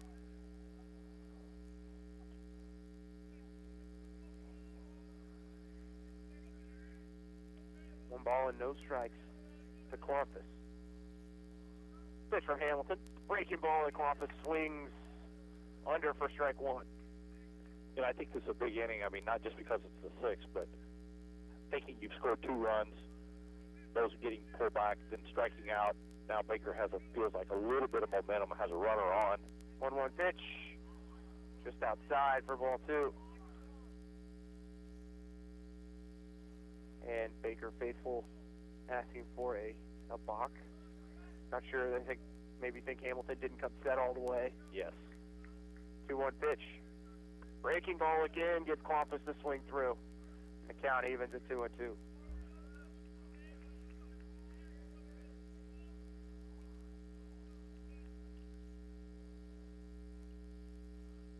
Carlin on first. 2-2 pitch. Breaking ball just stays alive as he fouls that one back. That has a broken back window.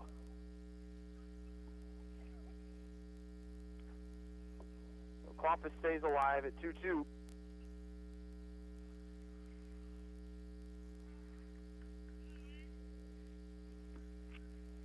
Pitch. Popped it straight up. It's going to be a tough play for Skiles. Looks like he's got a read on it. Makes the catch for out number 1 as he was drifting into the outfield from second base. Out number 1 for Hamilton and Ottawa. We're in the bottom of the 6th. That brings up the big bat of Martin Radosevic.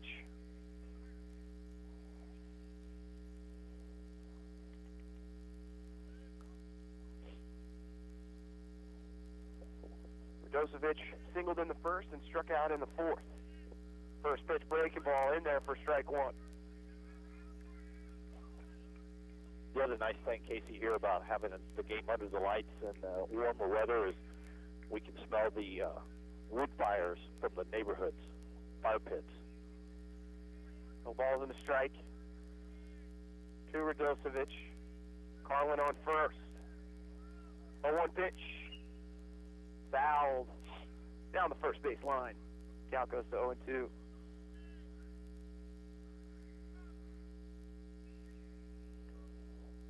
Definitely sounded like a shattered windshield. Yes. It is spider webbed. Better call Carstar. 0-2 pitch to Radosevic. And that's going to get through for a base hit. And that goes by Sanders, and Carlin's going to go to third. Able to recover and keep Radosevic from going to second. So runners at first and third, and 1 out.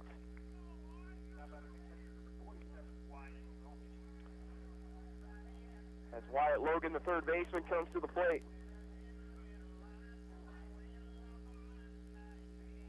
Braves still just a ground ball from getting out of the inning here.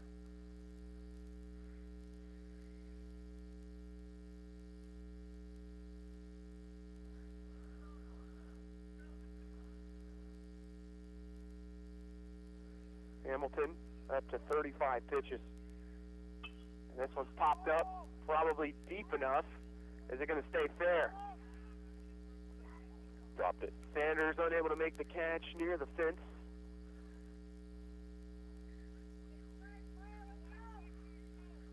He was coming in strong. It must have dropped right in front of him as it counted 0-1. I think he might have just actually overran it just slightly and had to reach back.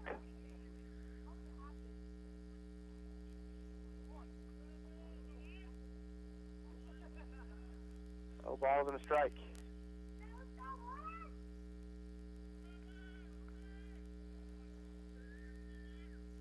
That's Wyatt Logan, who popped to first in the first and flied to right in the 4th.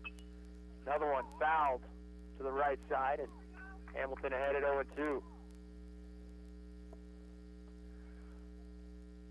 Braves players are staying busy on the foul balls down the first baseline tonight.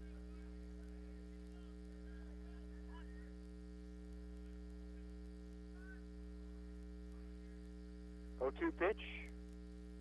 In the dirt. Antonetti keeps it in front of him, but Radosevic is going to make it over to second. So that kills the double play opportunity for the Braves, but at the same time, get that open bag.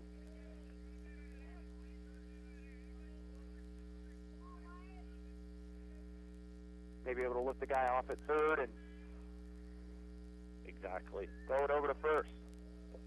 1-2 count. As Hamilton's now looking to work from the windup.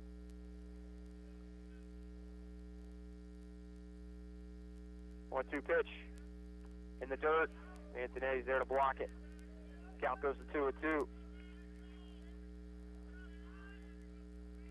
As we work towards the 9 o'clock hour. And now head coach Gabe Grinder is going to come out. And that looks like it could be it for Cody Hamilton. And that will do it. So we will take a quick 30-second break. When we come back, we'll tell you who your new pitcher is. You're listening to Braves Baseball here on 1220, 103.7 FM KOFO. I came here to run cross country, and it ended up being way different than I thought it was going to be. It's unlike anything I've ever been a part of to be on the team. Everyone is so completely different. There are people you never thought you'd be friends with, nothing like your outside friends, but somehow you all click to be the same and have the same interests, but yet completely different. Everyone's always there for you. It's not just about running. Friendships and families like they're your siblings when you're away from home. That's what it means to be a part of the Braves cross country and track team. to be a family. Be a Brave. Visit ottawa.edu. Braves will bring in the sophomore Stephen Morrell, right-hander from Keller, Texas, transfer from McMurray College in Abilene, Texas, 6'4" sophomore. As Ottawa finds themselves a little bit of a jam here, runners on second and third, and just one out, but he's going to have to come in with a 2-2 count, Matt. Yeah, exactly. It's it's a bit unorthodox to bring a reliever in the middle of an at bat.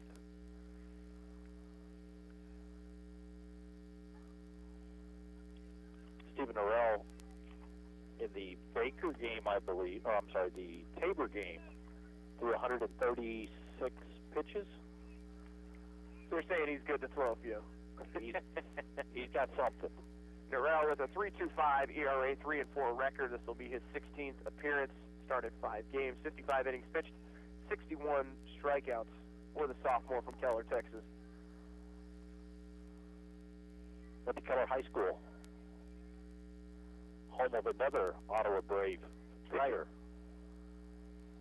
Mr. Matt Hake. The Keller Indians, one of about 12 high schools in the city of Keller now, I think.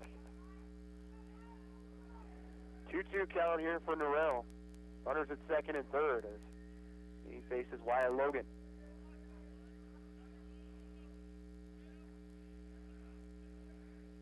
Carlin on third, Radosevic on second. Norrell set, 2-2 pitch in the dirt. Count goes full to 3-2.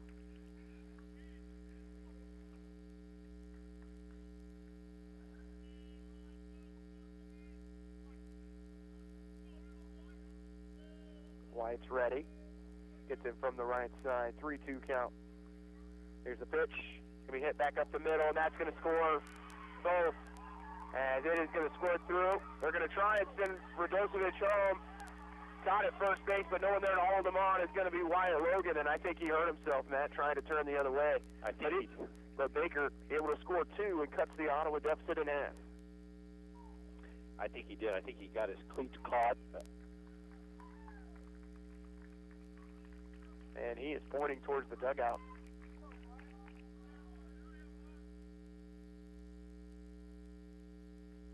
Umpire's talking about something after the play. As Ottawa sees their deficit down, or their lead down to just 2. That'll bring Bailey Patton to the plate. They are going a courtesy run here, or pitch run.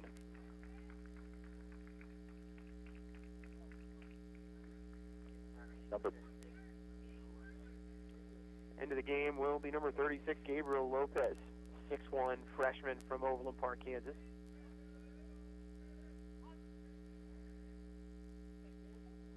One out still here in the bottom of the 6th.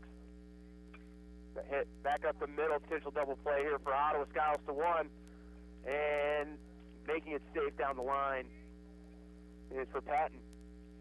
So Ottawa does get the lead runner at second, but Patton able to get there in time before the throw came from Bannister. And Gabriel Lopez went from first to second on 1 pitch. But he was in the game. He was in the game.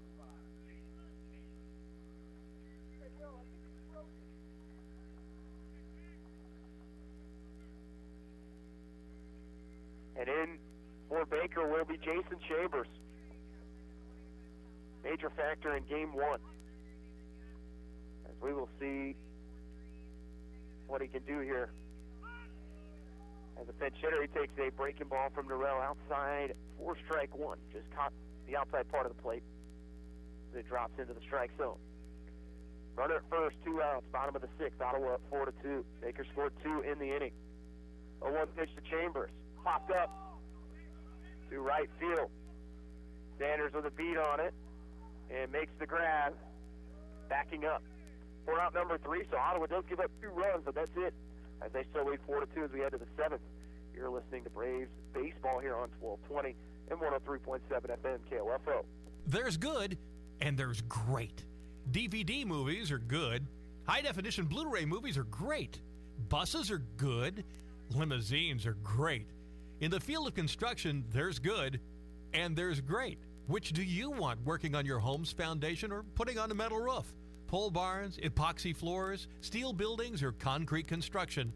There's a lot of good out there. There's only one great. C.S. Cunningham. 785-242-7101. America is kept safe because the Army National Guard responds, protects, and supports our nation when it needs them most. The Army National Guard responds to disasters such as wildfires and floods. They protect us with missile defense, cybersecurity, and civilian support teams for chemical, biological, and radiological hazards. Be there for your community and your country. Visit NationalGuard.com to learn more about part-time service. Sponsored by the Kansas Army National Guard. Aired by the Kansas Association of Broadcasters and this station. Another pitching change here for Baker is Aaron Bonilla. The junior will come into the game, right-hander, 6 foot 240 from the Bronx, New York, and Bronx Community College. He faces 4, 5, and 6 for the Braves of Antonetti, Danmeyer, and Henning.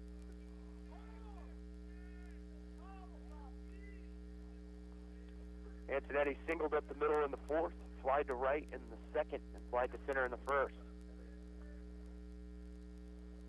So Bonilla versus Antonetti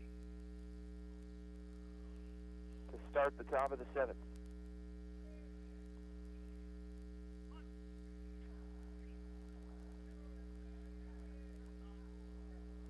And Antonetti's going to call time here. Bonilla, 9.45 ERA.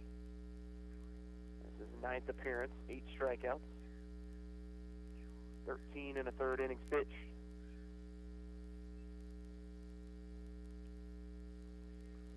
The catcher had to also call time to put his play call wristband on. Breaking ball to Antonetti, sneaks in there for a strike.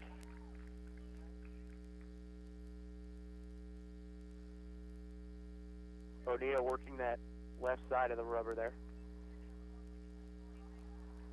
And he's fully committed to the stirrup look. 0-1 pitch in the dirt. Yes, you're exactly right. Good look. Counted 1-1 to Antonetti, who would love for an opportunity to get another run back here for the Braves. They lead by 2. 1-1 pitch in the dirt. Now goes to 2-1. Zula's going to go talk with Bonilla. Maybe having the signals crossed up a little bit. I think so. Sula got his wristband on late, and I think there's been some discussion. I've seen Sula look at the coach in the dugout asking him to go through the signs again. Counted 2-1 to Antonetti. Now he steps out as the umpire comes out to clean the plate.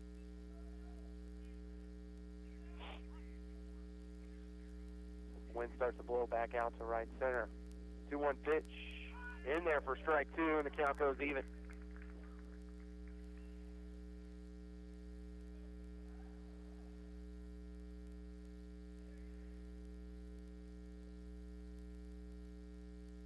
Two, the count to Elliot Antonetti, and Bonilla steps off.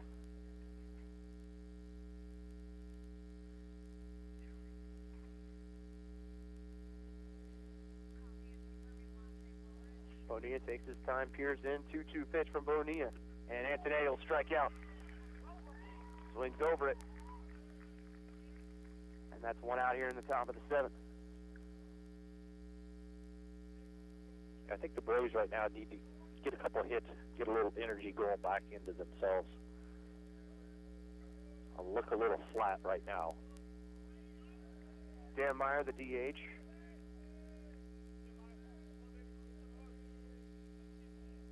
Breaking ball in the dirt from Bonilla for ball 1.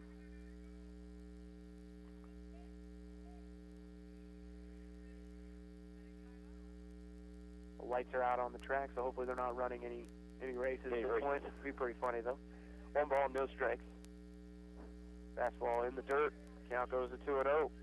Steeplechase in the dark would be particularly challenging.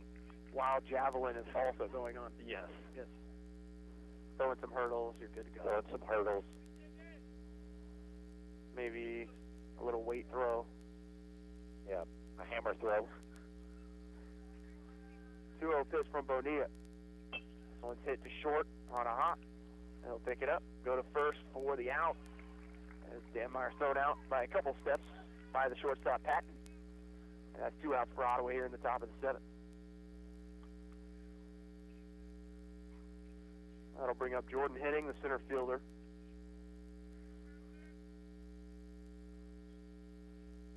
Six RBIs on the day for Henning.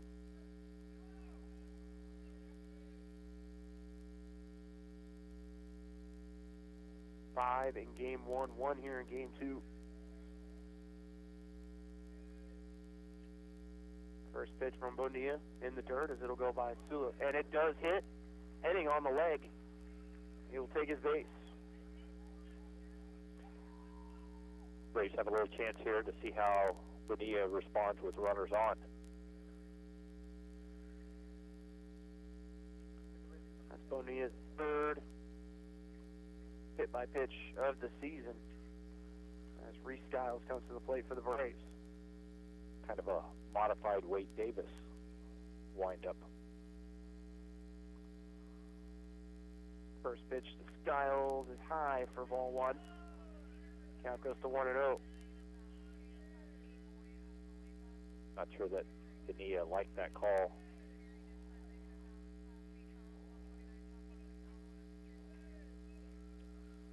Skiles walked in the 2nd, grounded to short in the 4th, and singled to right in the 5th. 1-0 pitch, fouled back by Skiles. Count even to 1-1.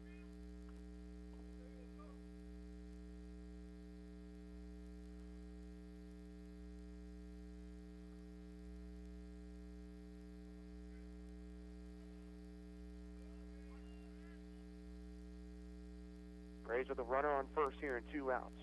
1-1 count to Skiles. Breaking ball inside. Count goes to 2-1. You know, Casey, the windup from Bonilla is very interesting. He kind of crouches down, dangles the ball, almost touches the ground with the baseball, and then pops straight up before he comes set. 2-1 count to Skiles. 2 outs, top of the 7th. Braves leading 4-2. Runner on first for Ottawa. 2-1 pitch in the dirt and taking off for second and making it in safe is going to be Jordan Henning. That's the count at 3-1. And another good throw by Sula from behind the plate. Almost seemed like the shortstop of the second baseman might have quit on the play a little bit. A little bit, yeah. I mean, and to be fair, I like to see Henning slide. 3-1 pitch to Skiles. He'll lay off of it for ball 4. So he'll take his base. So runners on first and second. Now with 2 outs for Julio Purnell.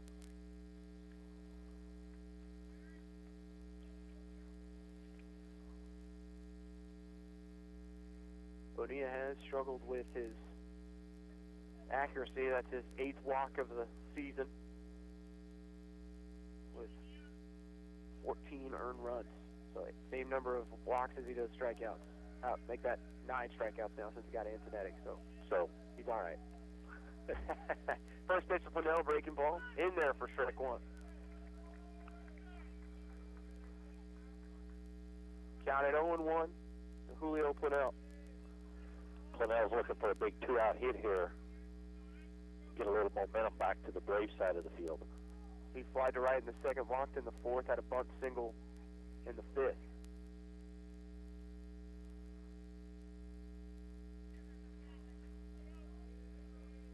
Bonilla set. 0-1 pitch to Purnell. He'll swing through it for strike 2.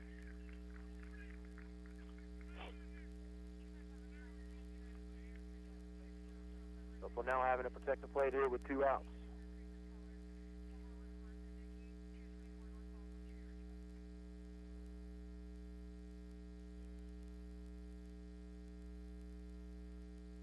Bonilla peers in. And now he'll step off the rubber. Little game of cat and mouse.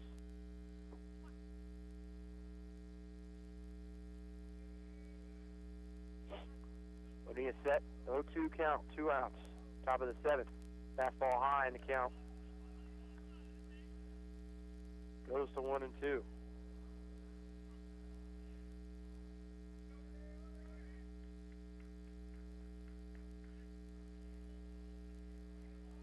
One-two count to Planell.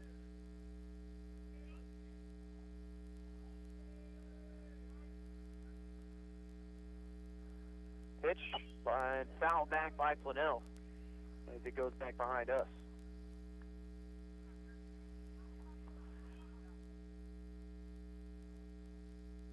Another foul ball, another car hit. That's right.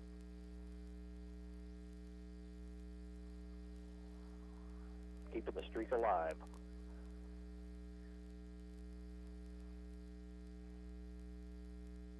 Bonilla continuing to peer in. Not sure if he's confused with the signs right now.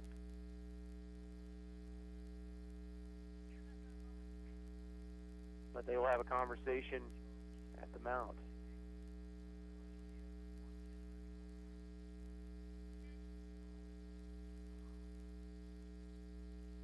And they will, Sula comes back, talks to the umpire real quick, and we'll get set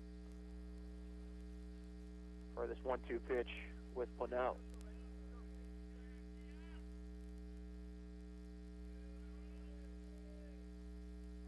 One-two pitch, 2 outs. Top of the 7th.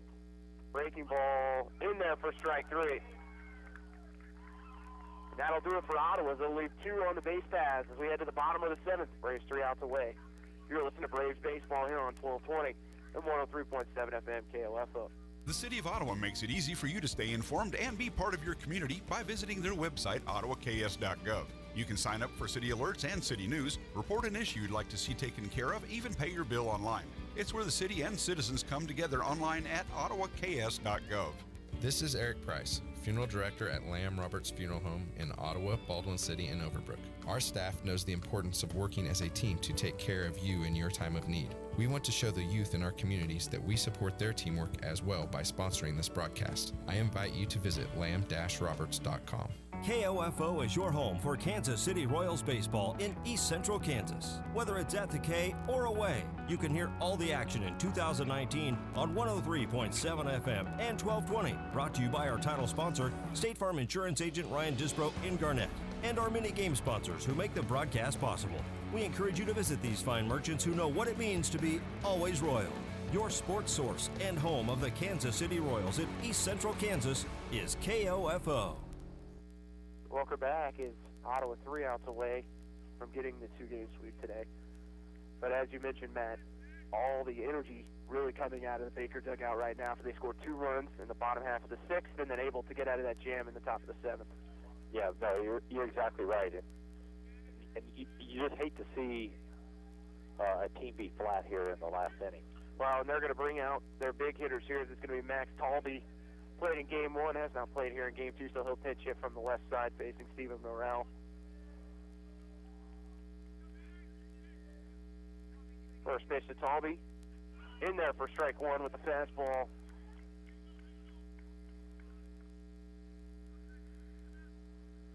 Talby, the senior outfielder from DeSoto, Kansas, transfer from Emporia State. 0-1 pitch to Talby.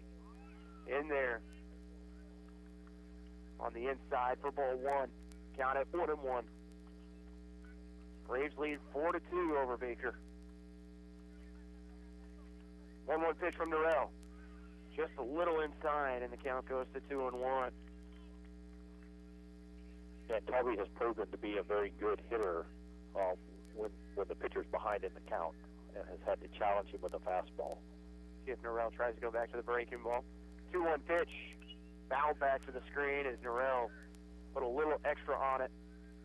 And Talby a little behind in the count, even to 2-2.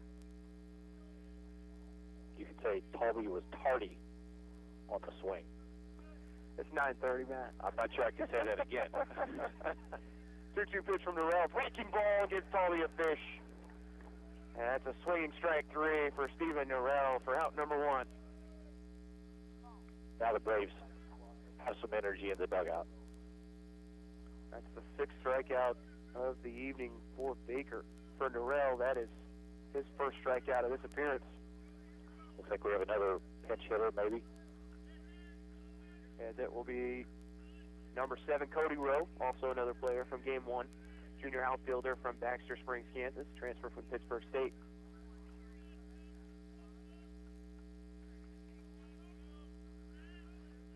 They're all ready to go. In there for strike one with the fastball. And I like the fact that Norrell's going right after the hitters. You know, late in the game, a lot of times coaches have you take till you get the first strike. Well, you know that. 0-1 pitch, strike 2 with the fastball. If you know that, go get strike 1 on the first pitch then. That's right. So 1 out here, bottom of the 7th inning. Ottawa leading 4-2 over Baker. Trying to take the series in the season series over the Wildcats. 0-2 pitch, fastball, hit to the right side. It's going to have to come quick because Skiles will go to first. And he will get him in time by a step. Very nice play there by Skiles. Baker down to their final out is Zach McAllister. Ball was kind of sculled. And he just continued to, it seemed like it was floating. Yes. After that first hop. Thought Norrell had a chance at it at first, but went by him, and Skiles was attacking the whole time. Gets the put out. First pitch to McAllister, breaking ball. It goes by Antonetti. Counted 1-0.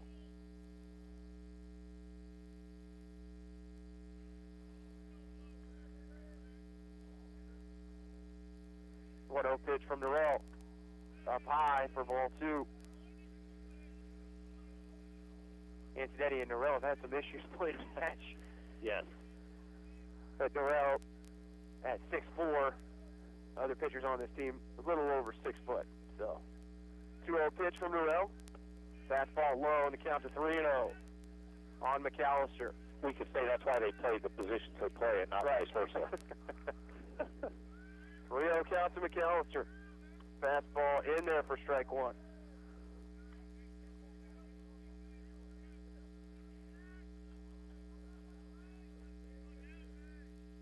Counted 3-1, 2 outs. Bottom of the 7th. 3-1 pitch. Low for ball 4.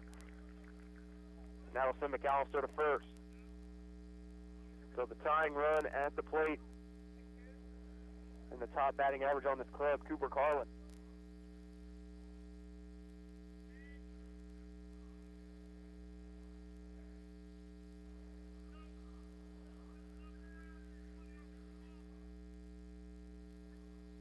They're all ready to go. First pitch strike with the fastball.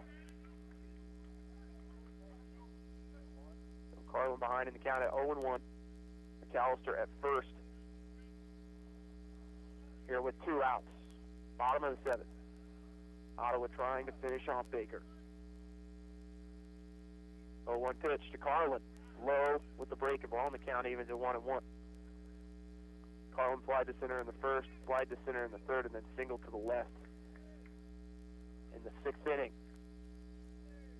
He's battled all night at the plate. 1-1 pitch. Breaking ball just a little low. And the count goes to 2-1.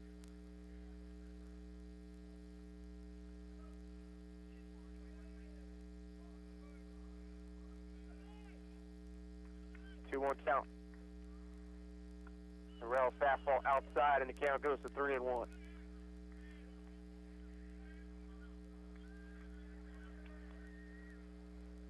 And if you're Norrell, you have to be careful here with Carlin. No home runs this year, but does have 20 RBI. 3-1 pitch, and Carlin goes around for strike 2. Tried to check his swing. Yep. Action pitch here. Run will be off with the pitch. 3 balls, 2 strikes, 2 outs, bottom of the 7th. Ottawa leading 4-2. Pitch on the way, and it goes through the glove of Antonetti. Fastball is high, and the winning run will be come to the plate for Baker.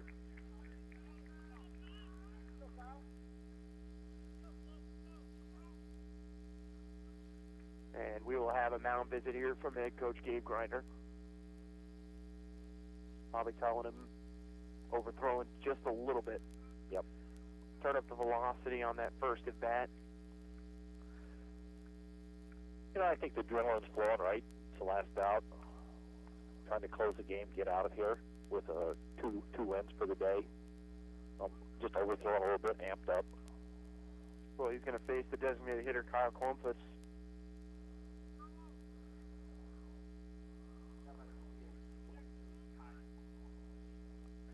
Klumpus singled to left in the first, struck out swinging in the fourth, and popped a second in the sixth. You know, Coach Grinder goes out and reminds him, stay within your mechanics, let your pitches work, take a deep breath. Winning run at the plate for Baker. Breaking ball to Klumpus. He lays off it. The count goes to 1-0.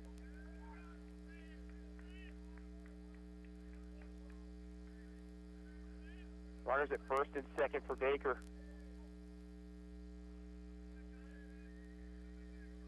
One-0 pitch.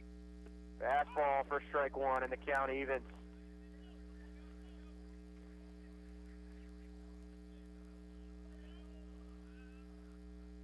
Two outs, bottom of the seventh. Ottawa leading 4-2. 1-1 pitch from Norrell. Breaking ball popped up over the top of us. The count goes to 1-2 in favor of Norrell.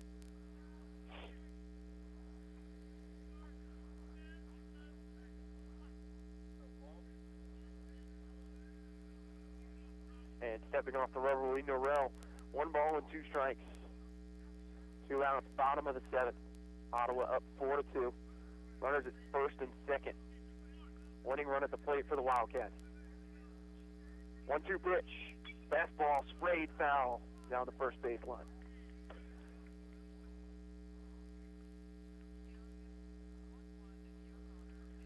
Norrell thought he had him on that one, I think. I think so. Had a little extra juice on it. Ball was shot foul down the right field line. Count stays at 1-2.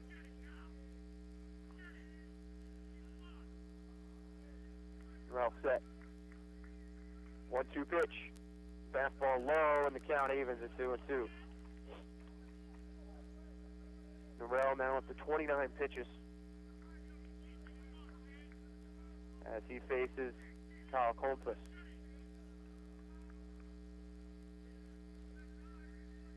2-2 pitch. Breaking ball, he strikes him out to end the game. And Ottawa sweeps Baker here in Baldwin City. And they take the season series 2-1 in the county line clash between Ottawa and Baker, as Ottawa gets the victory 4-2. We'll take a break. You're listening to Braves Baseball here on 1220, 103.7 FM, KLFO. What it means to be an OU Brave is to be yourself. What I've learned here is I've created memories with friends, and I was actually really comfortable being in my own skin here. Everybody has their own personality, and we're all unique here, just trying to live significant lives. And I think I'm going to leave here with an imprint that will last forever and that I can hold on to and look back at and laugh at and see that I not only learned something, but I created friendships and memories that will always stick with me. That's what it means to be brave, to be yourself. Be a Brave. Visit ottawa.edu. When nasty dark spots and stains invade your home's floors and upholstery, wait, it's a truck, SUV. No, it's Stan's cleaning service van to the rescue. With over 40 years of experience, Stan is a superhero at battling villainous stains and spots, using hot water extraction steam to clean carpet, upholstery, grout, and tile. And VCT tile maintenance, your home will shine and smell oh so good. Let Stan be your cleaning man. Call 785-418-2463. It doesn't matter if you're in the game or just working around the house. Injuries can happen, but not all of them require a trip to the ER. Ransom Memorial Health's Express Care Clinic can help. They're now open Monday through Friday, 8 a.m. to 6 p.m. Ransom Memorial Health, providing you with remarkable care. Visit ransom.org. Kramer Pharmacy, your local hometown pharmacy at 134 North Main, encourages you during the Legacy Square construction to use their free citywide at-home delivery. Call Kramer Pharmacy 242-2055 and visit KramerRx.com and download their free mobile app. America is kept safe because the Army National Guard responds, protects, and supports our nation when it needs them most. The Army National Guard responds to disasters such as wildfires and floods. They protect us with missile defense, cybersecurity, and civilian support teams for chemical, biological, and radiological hazards. Be there for your community and your country. Visit NationalGuard.com to learn more about part-time service. Sponsored by the Kansas Army National Guard. Aired by the Kansas Association of Broadcasters and this station. Welcome back as the Braves sweep Baker here in Baldwin City. I scored 10-3 in Game 1 and 4-2 in Game 2. And when you're able to come on the road and get a victory, especially in a place that you've lost just a little over a week and a half ago, just has to add a little bit more confidence to your team going forward in a conference over the next, knowing that your next 9 games, you really need to win at least 7 of those. Yeah, no, you're exactly right. You know, it's one of your last opportunities to go build some momentum as you head into that last 9 games of the conference schedule. You know, and what we saw today is the Braves did build some confidence. Several guys swung the bat particularly well. Bannister swung the bat. Flanell swung the bat pretty good. Antonetti swung the bat well. And you just hope they keep that rolling into this coming weekend against York. When you look at the final numbers for the Braves, Baker 4 errors in Game 1, 2 errors in Game 2. Ottawa does have 2 errors in Game 2, but overall defensively, a solid night both on the mound and then out in the field. Yeah, no, you're exactly right, and that's what it's going to take, right? The difference between winning and losing some of these games is can you play a clean baseball game and can you get some timely hitting? And the Braves had some timely hits tonight when the Baker Wildcats gave them opportunities. Well, I think we're going to go ahead and wrap this one up here from Baldwin City. As I want to thank Larson Johnson back in the station and Matt Kincaid for joining me this evening. Braves get the victory 10-3 in Game 1, 4-2 in Game 2. They'll be back in action on Friday as they take on York College from Ottawa. And we will have the call for their final homestand of the season against Oklahoma Wesleyan here in a couple weeks. For Casey Weiner, I want to say thank you for listening tonight. Braves win and sweep Baker here in Baldwin City. Have a wonderful evening, everybody.